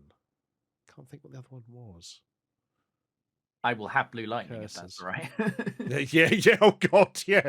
They were all pretty shite except for which, for the unaware, is basically really good Afterburner clone. It's a little more than that, but that'll do you for. And it looks like SNES Mode 7 style stuff. It for the time it was unbelievable, especially for a handheld. It's certainly the thing you put next to the Game Boy stuff to win on looks until the battery life came up. Yes, because you could only put it by the Game Boy for 2 minutes before the bloody screen went off. Yeah. Chips Challenge. I played Chips Challenge for bloody years. A lovely green t-shirt. Not literally years, but yeah. California Games. Great. Yep. Sadly missing half the games, but they did keep all the best ones. Yeah. The screenshots have Tiny Toon Adventures on Jaguar. I don't think that came out. So I I've don't know where the played screenshot's it. from. I've definitely played it. Yes. However, I did play it on the Everdrive thing, so maybe it's unreleased. There's probably a prototype. Or I've Yeah. forgotten. I mean, there's so many games for Jaguar, who can possibly know them all? If I'm thinking back, I'm pretty sure it's a prototype, and there's hardly anything bloody in it, if I remember, actually. Can anybody confirm? Buster Bust Loose on SNES is one of the all-timers. Ah. Really bloody good, that. So if it was a port of that, but prettier, it'd actually be really nice. There we are. Bobonator says it never came out and the prototypes are very early. Yep. Yeah, there you go. Oh, and they've got Trevor McFur in the Crescent Galaxy. Yep. Yes. Which is just sort of a slightly shitey shooter, if I remember. Deary me. Which, again, I think was one of the ones they expected to sell the Jaguar, bless them. Oh, God. No. So weird. No. So many of these are just like... I mean, Tempest 2000, good. Good version of Wolfenstein. Mm-hmm. I think Raiden is good. I can't remember. Alien vs. Predator, good stuff. Club Drive, abysmal. Kasumi Ninja, abysmal. Doom's good. Rise of the Robots was never released, thank God. Neither was Tiny Toon Adventures. Battlemorph was okay. Creature Shock. That feels like a 3DO title to me. Could be. I suspect what we're seeing here is Silica refunded a lot of pre-orders. Oh my! I was about to say that. Yeah, because I don't think this came out on Jaguar. Yeah. Yep. Creature Shock, Atari Jaguar CD unreleased preview is the first YouTube hit. So yeah. It's okay. I'm sure when we turn the page, what'll only be as a more successful console that owned the universe. It'll be fine. Oh, fuck. Welcome to the Amiga CD32. Welcome to Already Dead by This Point. Yeah. When we had internet fitted in our new office, the guy fitting it spotted my CD32 on a shelf and was like, "Oh my God, my brother had one of these. I don't think I'd ever see one again." And had to take a photo to send his brother. Then when he went into the other room, he saw Daz's CD32 on a different shelf. And I think at that stage he was like, I need to get out of here ASAP. It's gone from funny to these people scare me. You know? I have a very similar story because we did last Christmas, we did like a scavenger hunt at work, and someone jokingly suggested that one of the higher points items you had to go and find in your house, because we're all working from home here, was a floppy disk. And I came back with a box of 160 of them. And I said, all right, try me on something else from the period. And someone thought they had me when they said CD32. And I was back within 25 seconds. Yes! This is the stuff. This is the way. Yes. At that point, they stopped asking questions, much like your office bloke. Oh, and who was that raid from there? Haunted Bicycle. That's a superb name. Thank you very much for the raid. Welcome, folks. Welcome on. Oh, dear. Do you know, I was about to say I haven't got a floppy disk on my desk for the first time in ages, and that's a complete lie because I've got the floppy disk for a Japanese version of the Action Replay for the original Game Boy that we're trying to work out how it works, me and Elliot for the Retro Future, so we can use it in a video, and oh God, it's not been easy. Due to the fact I don't speak bloody Japanese. And I'm not going to learn just for that. Oh. And whatever's on this floppy disk, I've got no idea what it is. The floppy disk works perfectly, but the program will not run on any version of Windows I've tried. I've tried 95, 98, XP, modern versions. It just crashes immediately. Ah. No idea. Actually, somebody in chat might know this. Is it crashing because it is expecting Japanese language? Would it crash if it doesn't work? It needs DOS V, says Enigma 776. Maybe. Yeah, maybe looking for Japanese regional font. That's what I was wondering. Okay. I'll get back onto that at some point. So, Amiga CD32. An Amiga in a box with a CD drive. Sounds reductive, but literally true. Is this a bit of a later one? Because that's the second version of the joypad, isn't it? Well, we're right at the end of its life. I mean, admittedly, blink and you miss it. So... I was going to say, I couldn't tell the difference between the start of its life and the end. Well, the start of its life, the sun is coming up. And then the end of its life, the sun is, actually quite high in the sky, if we're honest. I was about to say it's going down, but that would be extending the life. It's like one of those radioactive isotopes that can only be observed through a microscope or something because it only lasts for 3 seconds, Oh, dear. Why does it look like a clock radio, asks Jigglenomicon. A good question, and I have no answer for you. That was the style of the time. Yeah, yes, literally so. 32-bit console. Over 80 titles available on CD. Plays titles. audio CDs. Yeah. A computer upgrade, watch films, blah, blah, blah. Oh, God, of course. Silica will have gone all in on this, won't they? They have. This is going to be good. There. To be fair, it is a 32-bit console. I mean, that's true. After the Jaguar lying through its teeth, this at least is accurate. Yeah. Although, the 68020EC is, as you might imagine, a cheap version of the 68020. I mean, yes. That is not what it stands for. It doesn't stand for extremely cheap. I forget what it stands for, but it is cheaper. Interesting thing for Craig Charlesworth here. My view on the CD32 has always been that we all moaned about Nintendo and Sega's strict licensing agreements and wanted a console that was completely open to developers. And we got one, and it was this, and it was flooded with absolute shite like Kang Fu. Yeah. Kang Fu is... wow. Yeah. Although Nintendo and Sega's licensing did not prevent Pit Fighter, so But I see your point. Thank you, Enigma. I probably knew that. But yeah, missing important things is the short version. I suppose we should say to the people at home why they changed the D-pad on the CD32 and the difference between them. Basically, the original one had the bit under your thumb glued on with a type of glue that when you started moving your thumb around got very hot and melted off. So, I mean, it actually happened on mine. I was playing, I think, the Fighting Warrior demo with a friend, and it just came off in his hand. The actual D-pad. He was, oh God, sorry. I'm like, it's not your fault. This is. Put it back over. It will cool down and stick again. Oh God, the worst, the absolute fucking worst. And when they replaced it with the thing which doesn't or isn't stuck on with glue, they replaced the actual molded D-pad parts with just 4 lumps in order to ruin your thumb. Idiots. Oh Jesus, I've seen the price, Dudley. Yes. Jesus Christ on a tricycle. I've been hoping you wouldn't.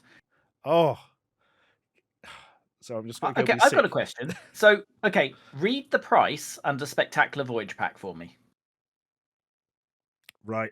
Oh God. So, Spectacular Voyage Pack, £249.99. Yep. Now read the price in the left-hand column at about the same height. £239. I'm guessing this is their selling price when we get down to the bottom. They knocked off a tenner. Yep. And gave you Microcosm, better on Sega, and Chaos Engine, already on every Amiga going. Yes. Also, Microcosm shit, but Chaos Engine is great. This is important. Yes, it's another one a bit like, and I realise this is a conversation we had that they didn't hear, a bit like Mega Race in that it's a game played over a video. Yeah, and not much of a game. No. And then what are these 4 extra CD titles that they throw in? To say it. Dangerous Bloody Streets. State of the art beat 'em up. State of the fucking art? What planet are you on? More like. Yes, it's a fucking state. That's about all you can say about it. My God. Although technically better than the PC version, which adds 4 ground elements so you can't even see what you're doing. Oh my God. Speaking of better on PC, or different on PC, Wing Commander. Wing Commander. Yeah. Played that to death on the CD32, I think, actually. My God. I mean, at least it would run okay. The A500 one, bless it. Oh, yeah. Not quite. No. Optimistic. Oscar, a platformer I don't remember liking at all. It's perfectly nice. I mean, it's an A500 type platformer, probably an AGA version of. It's not gonna sell a CD32 at best, but it's all right. A debranded Trolls, says Hives. Yeah. It's a 73% of a platformer. Let's just go with that. And Diggers, £26. Sure. Yeah, that was one of those games that seemed quite interesting, but just somehow was no fun to play, if I remember. Yeah, mid-40s, as I remember in the review I saw. Well, And yeah, Craig spotted we're right. It's the bundle price Silica are selling it for is $240, so I haven't caught them in an entertaining typo, unfortunately. There'll be other opportunities. There will. Dewonder Spawns, 59 months, thank you. And I think we all know how these extra 4 games are packaged on those horrible white labeled discs that have 2 games on each. I can't remember how they're paired up, but somehow look cheaper than the pirate copies everyone had, because the CD32 has 0 piracy protection. None. Yes. They did look worse than the piracy. You're absolutely right. They're worse than something you would buy at the Barrows Market. That had never occurred to me, but you're absolutely correct. I can answer Predecon's question. CDI compatible, they mean with the full motion video thing, it can play video CDs, which were considered CDI format at the time. Yeah. Because there's 50 different names for all these things. And there always was. Yeah. Jenks83, 40 months, thank you. Right, sell us on this thing. Why should I spend as much money as I could buy about 4 Mega Drives with? Maybe. You know the A500? Would you like to play them with a worse joypad, but a bit quicker? If you're lucky, they might have some more colours. And they maybe might. some new music, but we're making no promises. No promises. Oh, Video CD is just MPEG 1, isn't it? Yes, absolutely is. Yep. So, yeah. And the third layer was audio, MP3, which is where that comes from, everyone, as you probably already knew. Yeah, it's because it's MP3 is not MPEG 3, it's MPEG 1 layer 3. Correct. Or possibly MPEG 2 layer 3. If I remember, layer 1 is the detail, 2 is the colour, and 3 is the audio. Ooh, I might not be right on that, having not thought about it for a million years. Yeah, and 5 is forbidden. So there's one test disc somewhere that ends the world if you put it in CD32. I will pass you on the question from Predcon. Better or worse than the CDI? Because I think I have an answer to this, but what's yours? Intro, better or worse than the CD? Sorry, than the CD-TV. Oh, the CDI in the brain. So, the CD-TV I've never really used. I've only seen one around a couple of times. I remember being very impressed by the joypad last time I saw one. It's very well made. And I was expecting something from Commodore of that stage to effectively be made out of farts and hope. So, so for me, the CD32 is much better than the CD-TV, but that could be due to lack of knowledge on the CD-TV. See, I'll accept it's the better machine, but I think it was the worst machine for its time. The CD32 was doing things new. It was aimed at an actual market, namely sort of educational, homey things. It genuinely they were trying to make it live in the living room. They had the right idea with the CD32 and it wasn't up to it. Whereas the CD32, while a better machine, launching a games console like this was a bad idea and they should have realised it was a bad idea. Because it's after essentially the same idea had failed with the GX4000 and 64GS anyway. And kind of the CD-TV as well. Yes. They'd kind of failed themselves with it before they released it. So, better machine, worse idea. I think that sums it up perfectly. Yeah. Craig, you could, and about 100 pixels right of the view Stuart is showing you, they will tell you that. You can plug in a keyboard, mouse, and floppy drive, and it will cost you about £199, I would guess. God, you're going to need the SX1 or whatever. Oh God, we'll get into that. Yeah, it's the bottom right of the next page for spoilers. Gotcha. Before that, you have the software selection, which I'm trying to find anything that wasn't just released on Amiga disc, to be honest. Good luck for that. Right. More than just a games console. Watch movies with this terrifying heatsink.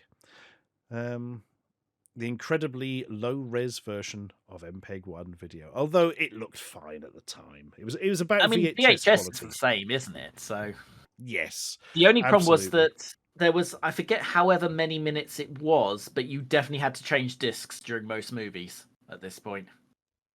The old video CD, yes, always came on 2 discs, didn't it?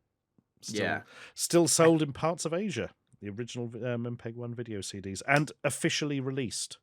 I've got official video CD releases of Assassin's Creed and Mad Max Fury Road. It's just astonishing that these things are still made. But, yeah. You know, save it for the next movie Kickstarter, but VCD version just for Kickstarter backers. Gotta be a thing. I vaguely considered it, but I have Aha. never been able to get encoded video into VCD to work properly. I've managed to get it on a bloody PS1 to work properly, but somehow I can never do video CD, which should be so simple it's unbelievable. I don't know what I was doing on it. Right then, So- access the brilliant new world of interactive movies. Oh Christ! No one needs interactive movies. Let's not. Yeah, that's not good, is it? But it is a simple plug-in module, Dudley. Hooray! Plays music CDs with video. Okay. Oh, I know what they're talking about. Yes, there were hardly any of those were released, were they? Do we need to see the CD singles that had an MPEG on? That could Because be I had a it, few of couldn't it? them. Yes. I guess those mostly would have been MPEG one, yeah. And after a very short period of time, they were just an AVI file included, wasn't it? Yeah. Stick it in a PC, you just copy them off these days, because I ripped a load of my old CD singles that way.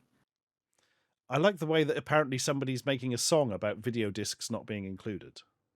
That's beautiful. It's like a blues song about it. Yeah. Look out to Stu the Brummy, he'll do it. Oh dear.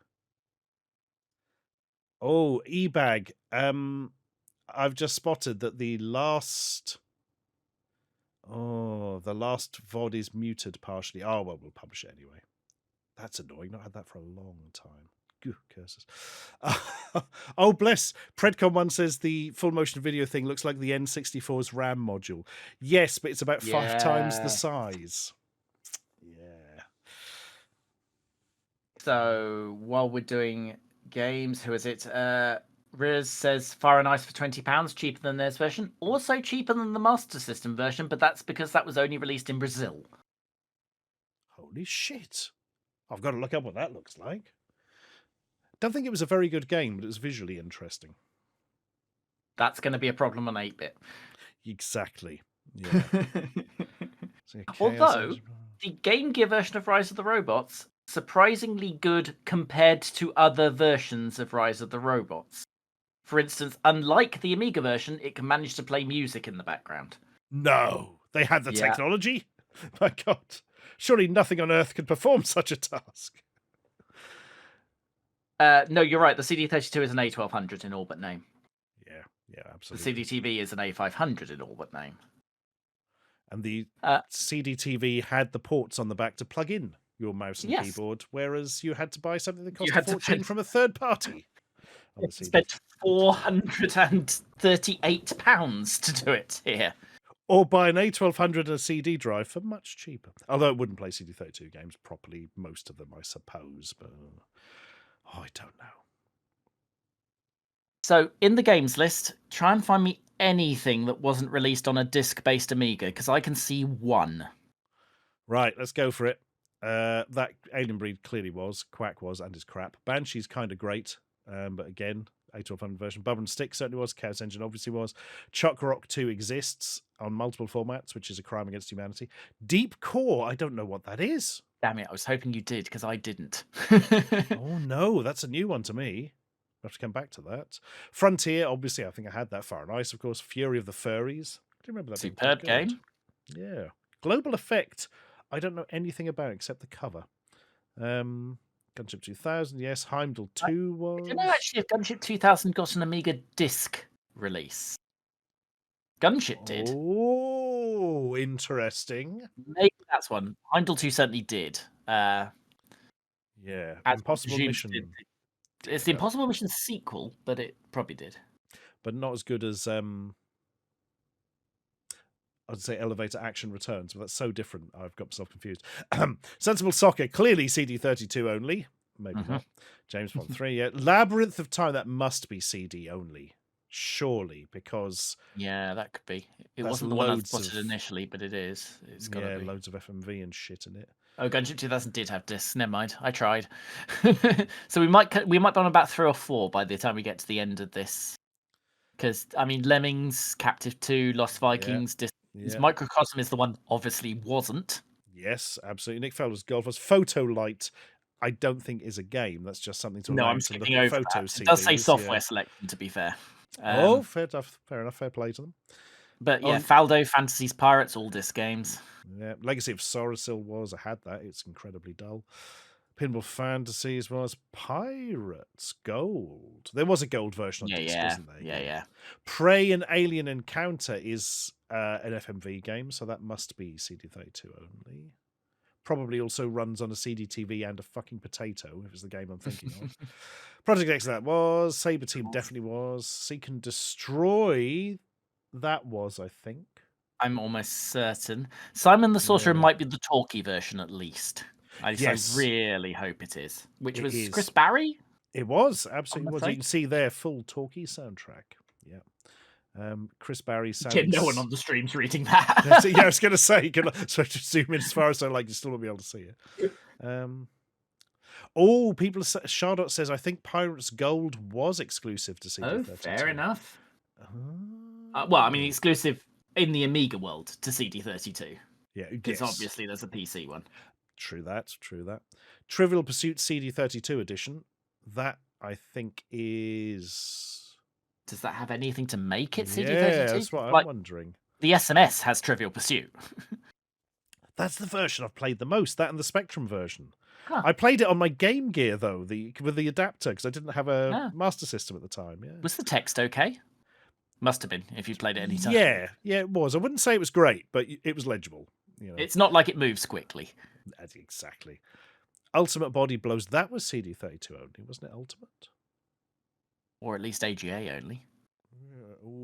Yes, there may have been an AGA disc of that, you're right. Oh, I bet Trivial Pursuit is on CDTV as well. There absolutely is a CDTV version, yes. I don't know how it differs, though. Enigma's found via the means of totally not piracy that actually there is a floppy disk Pirates Gold. Oh, yes, but still says CD32 in the files, which is weird. It's not 2 floppies on a CD. That's what it is. Great. Yeah. Thanks, guys. Maybe they stripped the Red Book audio, or maybe it literally was just that.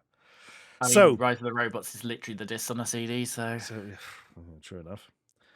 I'm going to quickly see what the hell Deep Core is, because that is not one I'm familiar with. Oh, I do know this game.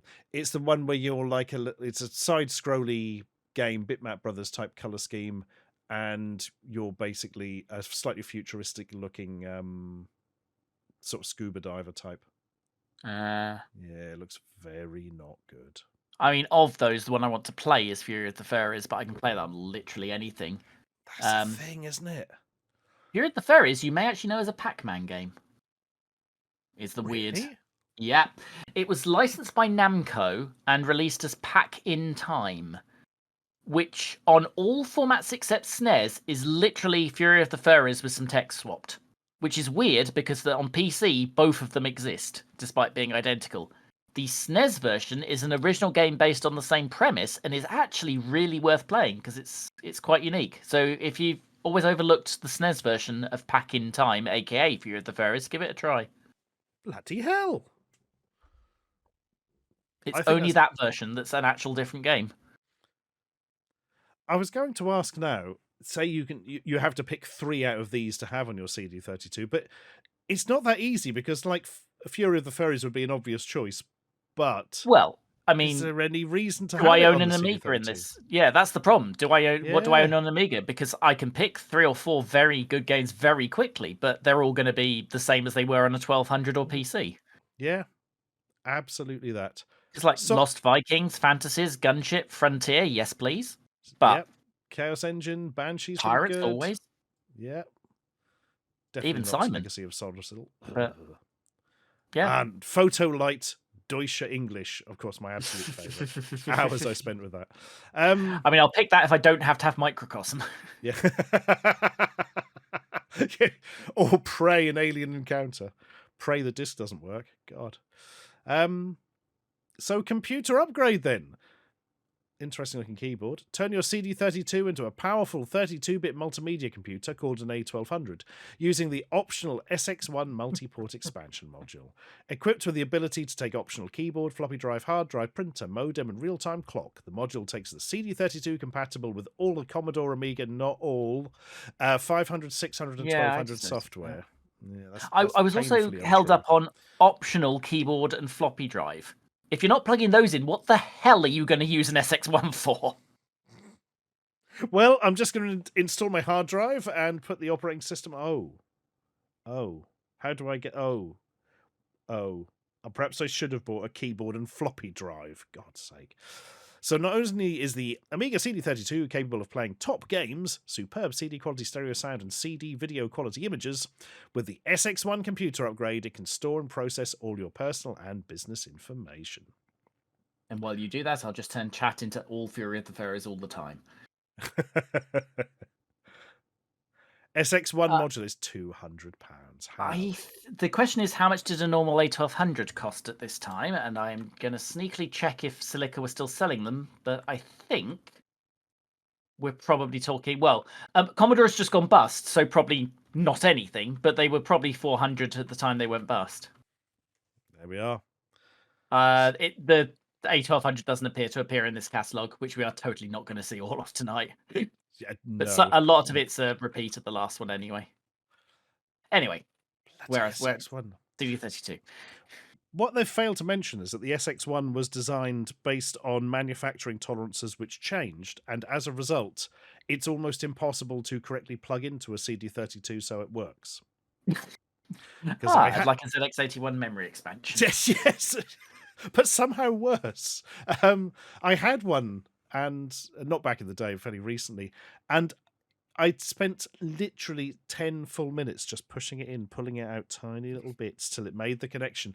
And then I daren't look at or breathe near the bloody thing because it just knocked it out. It was the worst thing going.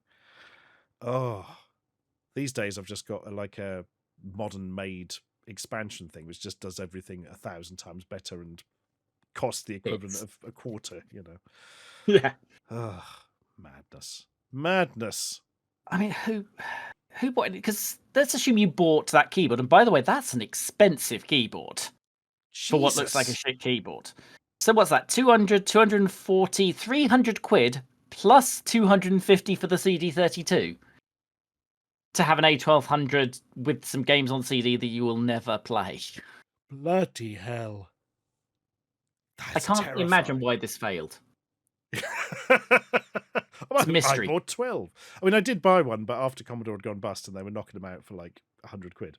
Yeah, I don't know when I got mine. Late 90s, early 2000s, when I was in uni and or mostly unemployed, I bought a lot of very cheap stuff that is now some of it expensive, and I don't remember where most of it came from. God, I think I've owned 4 different CD32s in my life. I need help, I think.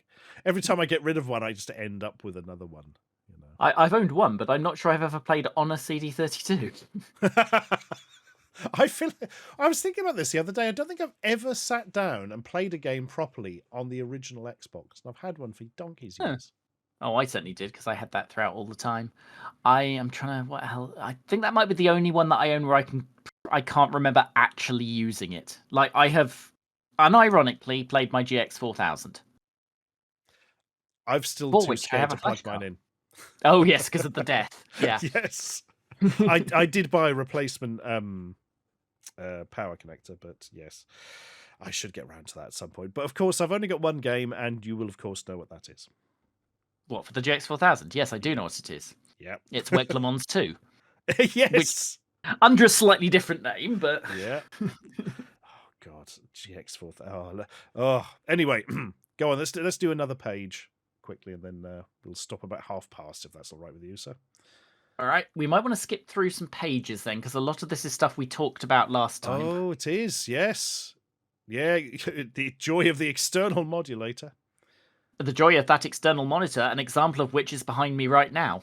Ooh, and in need of repair, unfortunately, but I have that Philips in this room. I have that exact floppy drive box, and presumably the floppy drive somewhere, but the crappy sticker came off it. If you want to no longer Sorry. that colour. Sorry. No, I imagine. No, if you want to talk about something, pages 12 and 13 are things we Ooh. did not see before and are interesting for very different reasons. Interesting. We'll have a quick look at the RGB through not gen-locked graphics and video mixing desk. Is that what shit, they made Babylon 5 on? Oh, yeah. Didn't you know? Basically, you see that slider to the left, the more up you push it, the more spaceships appear. And if you hold down all 3 buttons and push it to the top, you get Jar Jar Binks. Yeah. Press X to Minbari. Oh dear, that's somehow the nerdiest thing I'll say all day. I'll bet I've seen shot on video horror films where they've used that exact device. And probably... I mean, 99 quid at the time, when professional things cost professional money, yeah. I mean, that's true, isn't it? It's actually made it affordable to do something basic, yeah. Miles Jacob, I have a copy of Quantum Redshift in this room as well. Yes, that's the stuff. Right, what have we got? Oh, fuck me, the Falcon. Ho ho! Somehow that is the reaction I was expecting for this. Now we're talking, son. The 14 megabit power user model available. I think they mean megabyte. They should have capitalized that. But all this... Oh my God. I love that the RAM comes in 1, 4, and 14. There's probably good reasons for that. But note also that 1 is half the A1200's RAM. That is an excellent point. Although there are reasons that doesn't matter quite so much. The one abiding memory I have of the Falcon's launch is that the literal only thing the A1200 actually could do better than it was display static images in a higher colour range. And when they were showing the Falcon off at trade shows, they had it sat there showing static images. The one thing it did worse. Oh my God. Bloody hell. Atari, everyone. Why didn't they just have a bad port of Zool playing on it? Good grief. Well, a bad port of anything would be nice.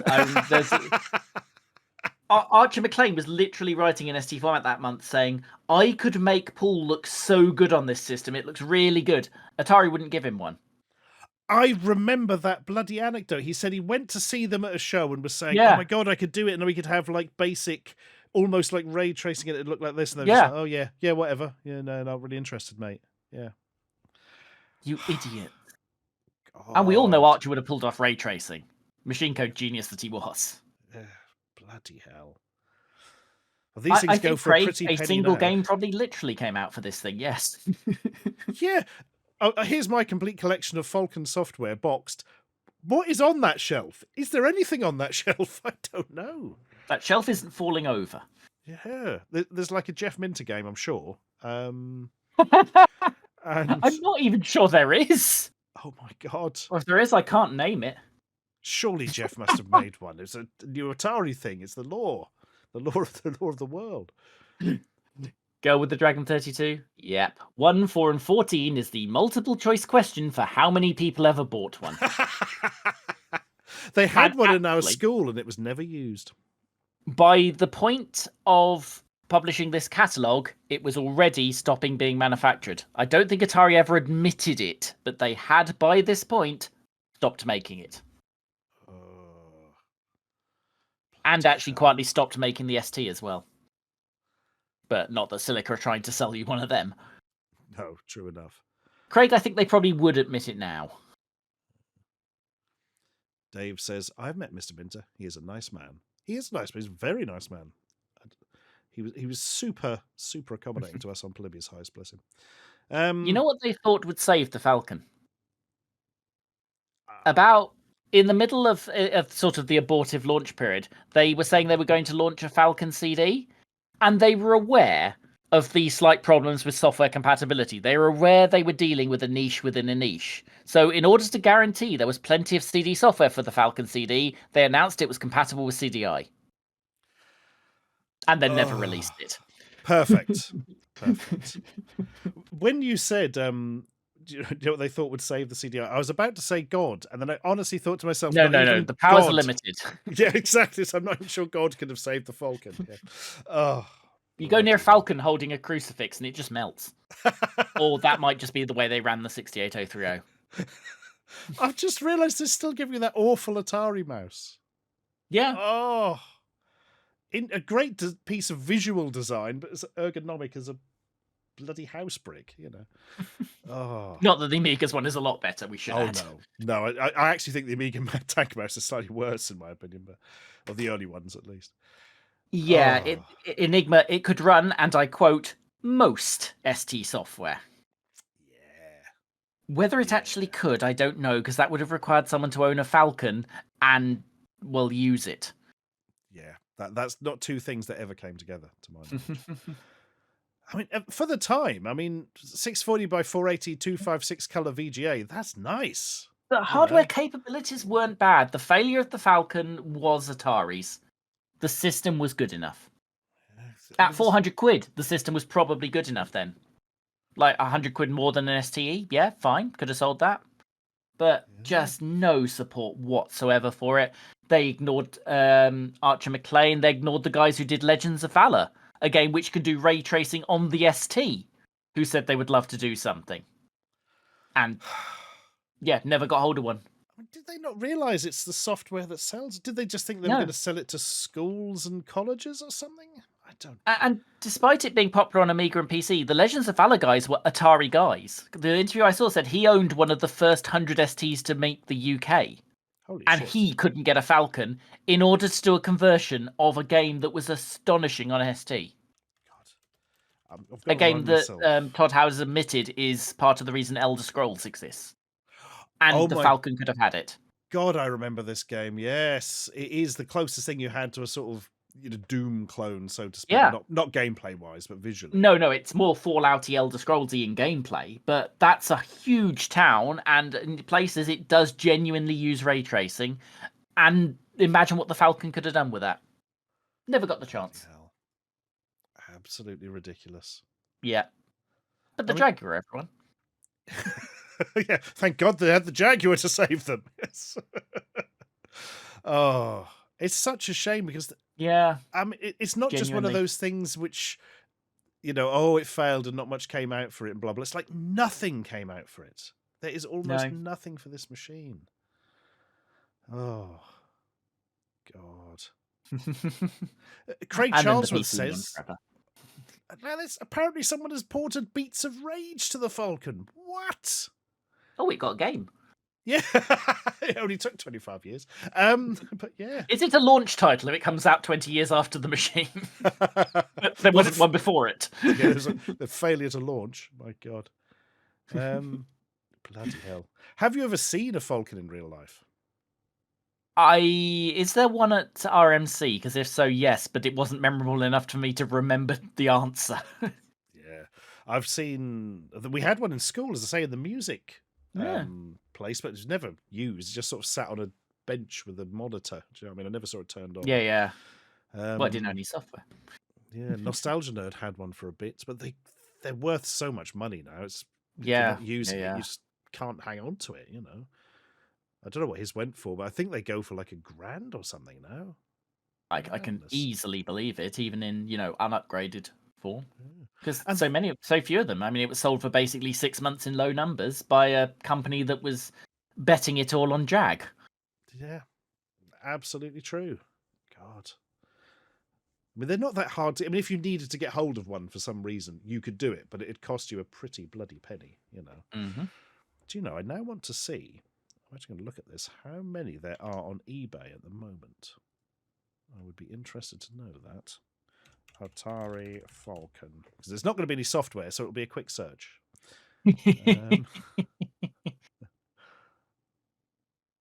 So if we desperately needed a load of Falcons to fit out our, I don't know, Falcon shed or something, I could get 2 immediately from eBay.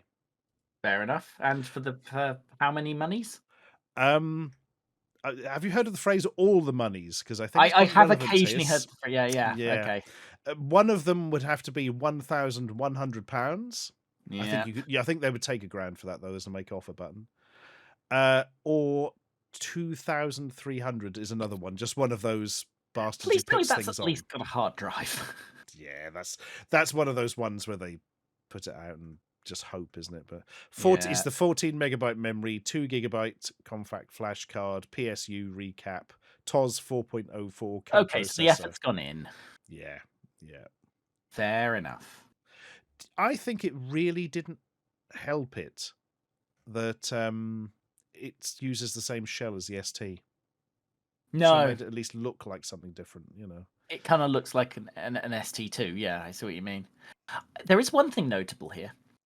You know, everything, including the Jaguar, has had a software selection on the page to buy from Silica. Oh, yes. Despite this being a year into the Falcon's launch, notice what isn't on this page. Oh, my God. They don't give you any software with it.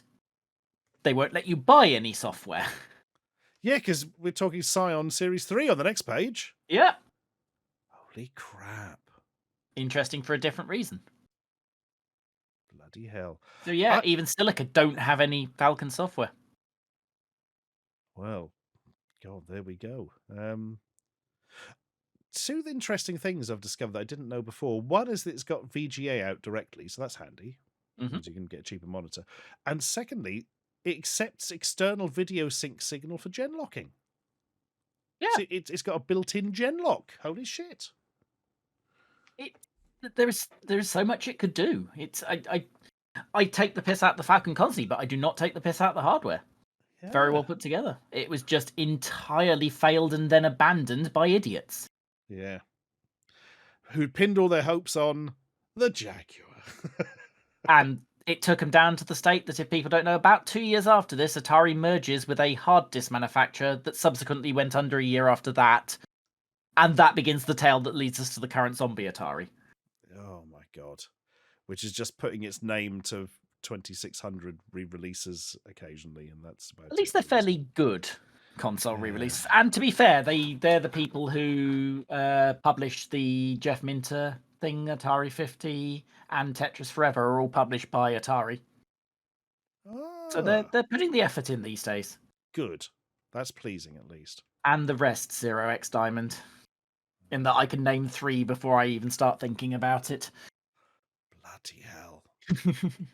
That is frightening, isn't it? How far removed these companies. We all sort of think, oh, they're the same ones. They've got the same name. But oh, no. No. Atari, you can trace a line. Commodore, there is someone who currently owns the name.